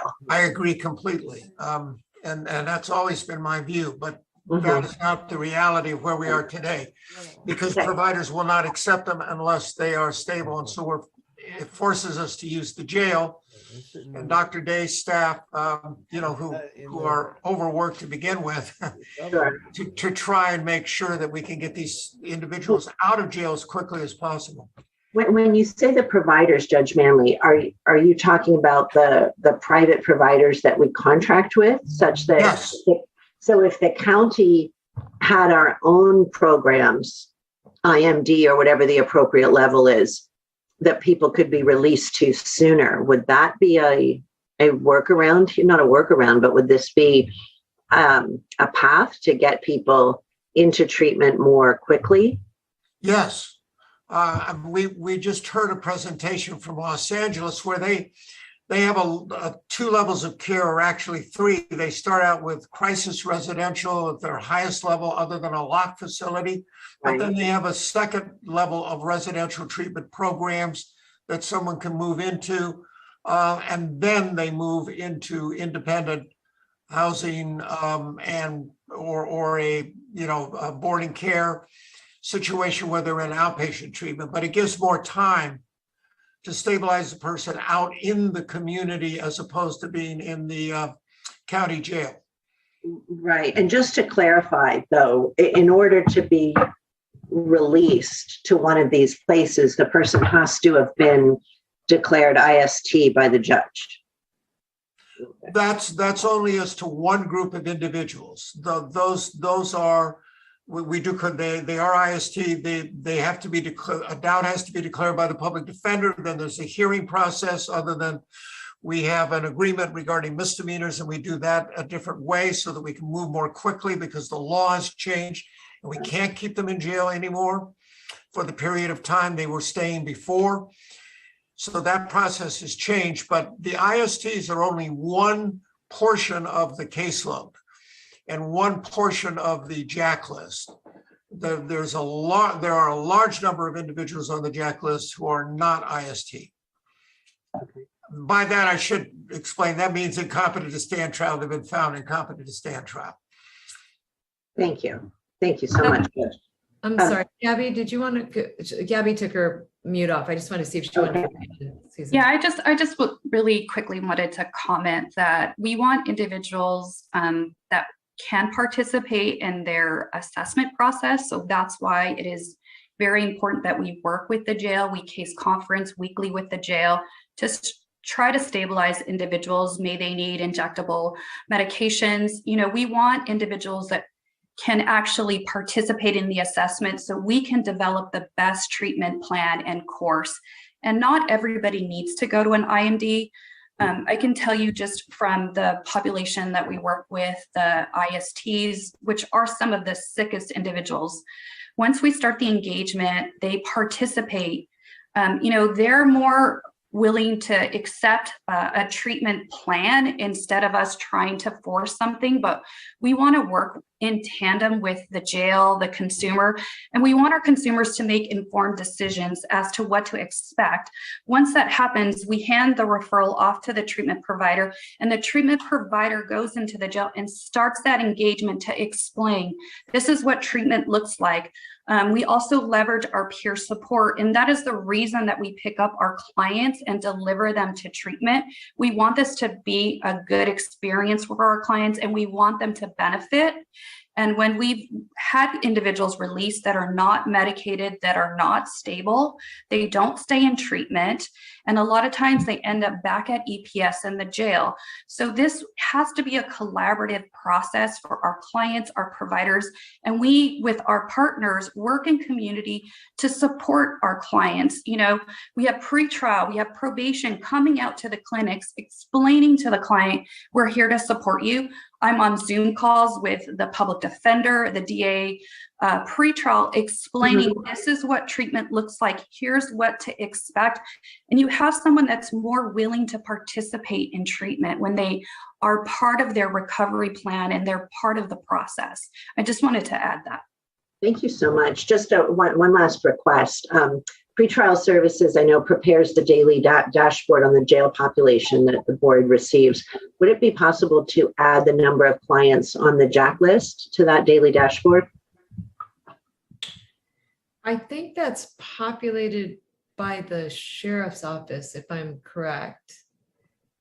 But Matt, do you know the answer to that? We do have that information available. Administrative booking compiles that information, and through the county executive office, I'd be happy to make that available. That would be great. Yeah, that would be really helpful to us too. Thank you so much. Thanks again, Gabby. I'd like to just make a brief comment in support of Judge Manley and Gabby. Thanking Judge Manley for his relentless support for these clients who really need that advocacy. I'm happy to say that they are receiving it like never before. To size up our JAC list, Supervisor Ellenberg, today it sits at 96. So if we round it up to 100, we're looking at it, and over half of those individuals are in need of crisis residential. That's over half of that group of almost 100. I'm happy to report, thanks to probation, behavioral health, custody health, and MA booking, that the person who's been on the list longest has been there for 39 days only. And 90% of the clients have been there for 30 days or less. And 80% of the clients have been there for 3 weeks or less. It used to be the norm was 90 days until a person got released to a program. That was the overall average. It's down to about 3 to 4 weeks now. We can do better, but this is significantly better. Yeah. Manley, frankly, probably didn't receive this kind of care before. So Thank thanks. you, Matt. I appreciate that. And since the JAC list does come out daily as a separate report, if they can be linked so that the board can get that information, that would be great. And I really appreciate the numbers moving in the right direction. Thank you. Judge Manley, did you want to? Yeah, I know it's late, and I just two other points that I would like to make. First, the numbers on the JAC list have dramatically increased and continue to increase in comparison to where we were before the pandemic. We are close to reaching the numbers we were when the list became utterly unmanageable, and it is continuing to go up. The second thing is, and Matt mentioned this, 52 of these individuals have been assessed, and I've ordered them released to crisis residential facilities. Now, if you look at the report that was given for next year, they've only increasing crisis residential beds by 6 slots. So in other words, if you take 90, 100 people on this list who need to be in mental health treatment, and over half of them need the highest level we have other than a locked facility, then I think we have to re-examine how our treatment system operates and where that it just doesn't, if you follow me, it doesn't make sense that you have over 50% of your people, individuals in jail who need the very highest level of mental health treatment. And we can't provide it. So that's the first point. The second one is I am really interested in, and I hope that through this committee or subcommittee, we can get a report back as to whether or not our county has in fact applied for the state funding that the legislature and the governor has made available, and I'm not talking about Proposition 47 or the IST program.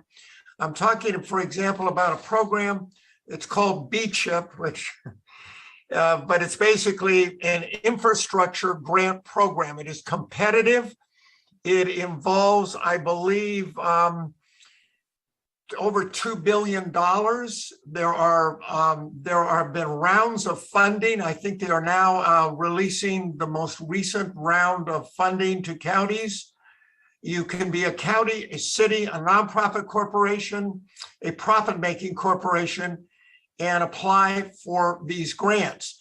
The point is that you can build out infrastructure. So if you need more crisis residential, you can build out that modality of treatment. And I am just really concerned that we are not actively seeking all of these grants, and there are more to come. And Judge Manley, we have somebody here who can respond to that. Can I have them just walk you through what we've applied for? Sure. Great. Keith? Yes, thank you, Supervisor Keeley, Deputy County Executive. Yes, thanks, Judge Manley. We have applied for BCHIP fundings rounds 1 and 2 and been awarded funding, mobile crisis funding and technical assistance. We have also applied in round 3. This we applied to funding to support our child and adolescent psychiatric facility, and we're preparing for an application for round 4. And do you have a plan? Do we have a plan to build out capacity for crisis residential? Well, we have our other programs? Yeah, we have a working plan to build out both IMDs, crisis stabilization, residential treatment, RCFs, temporary shelter. I think the challenge for us is that we need more beds at every level. And so we're trying hard to both either contract for that and identify opportunities to both develop those and operate those, or to contract operations of those. Is it possible for that information to be shared with us? Yes, maybe through the chair or the clerk of the board, we can send the reports that we sent to the Board of Supervisors. Yeah, and key, one recommendation I would make is that this is an area I know, Judge Manley, that you and I have gone back and forth on, and I want to make this super clear to everybody what's in our pipeline and what we're trying to do. And the reason it's important is that right now we're taking a look at a slice of the public, a big slice and an important slice relative to serious mentally ill and people who are getting into our jail system or our criminal justice system. And in addition to that, we're expanding so that we can do more prevention, because we're trying to keep people from getting this into this situation in the first place. And that is definitely a tug of war. I think it would be great, Key, if we could send out to everybody the information that was presented to the Board of Supes. The other thing I would say is that in September, Judge Manley, the Behavioral Health Department is going to be doing a full and robust presentation to the board that's got a really deep look at the high need components of the mental health system that'll be presented. That will include a presentation on what we're going to be investing in locally in terms of our own capital resources, in addition to the resources that we're trying to acquire. And so what we can also do, and I'll just say this to everybody, is we'll make sure that we send a link out to this group so you can listen to that meeting. So it will prepare us for the meeting that we have in our December timeframe for this committee. Thank you. Very good. All right. Any other comments or questions in this area? I have just one question, and Judge Manley, it might actually be for you. Since we're responding faster than we have before, but the JAC list is getting larger, why is that? Well, I think one reason is acuity. You have symptomatic, you have, in simple English, we're seeing a lot more people who are very ill. They're at the highest level of need. You're seeing many more of those, and that is, if you looked at this list, or if we went back before the pandemic, you would not see this many on for crisis residential. You would not, and that is the highest modality. So you're seeing more. I also think it's backing up at the other levels. You don't have enough housing. And by the way, that is another area that the governor has put in his budget. And I sure hope we take advantage of. We need housing that is specifically designated for behavioral health clients. You know, to simply put them in a THU or a boarding care does not work. They need the supportive services at all times. And I mean, our county's been outstanding at creating those kinds of programs. I just think we need more of them. And so Judge Manley, on that front, because you asked, Key, I'm also going to ask if we can make sure that we send out what we're applying for even in housing, because I think we've been enormously aggressive in that area. I will also just point out that some of the new mandates don't come with resources for housing. And I just want to acknowledge one of the points that you're raising, which is, I think, the question we have to ask ourselves is, why do we have a higher population of sicker people than we did before? Because, and I think there are many, many reasons for that, but I think diving into that is going to be really important to the preventative work we're trying to do as well. But Key, this is really, you know, we're applying for all kinds of housing, and we should just ask Consuelo if she can give just a brief update. In fact, I think a report's gone to the board at one point, maybe more recently, that we can send out to the committee as well. Sherry, did you want to respond to that? Thanks, Supervisor Chavez. I just wanted to reference, perhaps for this committee and for Judge Manley, we did conduct a special budget workshop on May 17th. The ledge file is 110827. And there's an entire report and presentation on all of our plans for building out the capacity that Key just described. And so I think it may be worthwhile, if you weren't able to attend that session, to take a look at the report. It highlights all of the levels of need that we've been seeing and our plans for building out that capacity, including what Key just responded to with regards to the BHCIP grants. So just a helpful resource. Just to make it easy, just send it to the whole committee, so no one has to look for it. Thank you. Yeah, we can send that out. Yep. Thanks. And finally, Supervisor, time with slides. I'm just kidding. Go ahead, Judge Manley. Finally, I was just going to bring to your attention the fact that when the list gets this long and people have to wait too long, what the individual wants to do is simply serve time rather than be involved in treatment. In other words, it's a disincentive. Supervisor Ellenberg's absolutely correct in my view. The worst place to have people who are this sick is in a county jail. They should be moved into another type of facility that is not custodial. You reach a point where the individual says, look, I've been sitting in jail here, just going through this process for months. I don't want to wait another 6 weeks or 8 weeks. I just want to do time. I'm repeatedly asked to send people to prison, give them a year in jail, whatever. They don't care anymore. And that really disturbs me, because they really need help. And the answer is not to simply sentence them. Thank you, Judge Manley. Thank you. Just wanted to add to that, as of January of this year, we're also now serving another population, which is what we call our track 3, our incompetent to stand trial misdemeanor cases, that has also contributed to the influx of cases that we're seeing through our collaborative courts. So, we're serving what we call the track 1, the track 2, and now the track 3, which was brought on in late January. Thank you for that.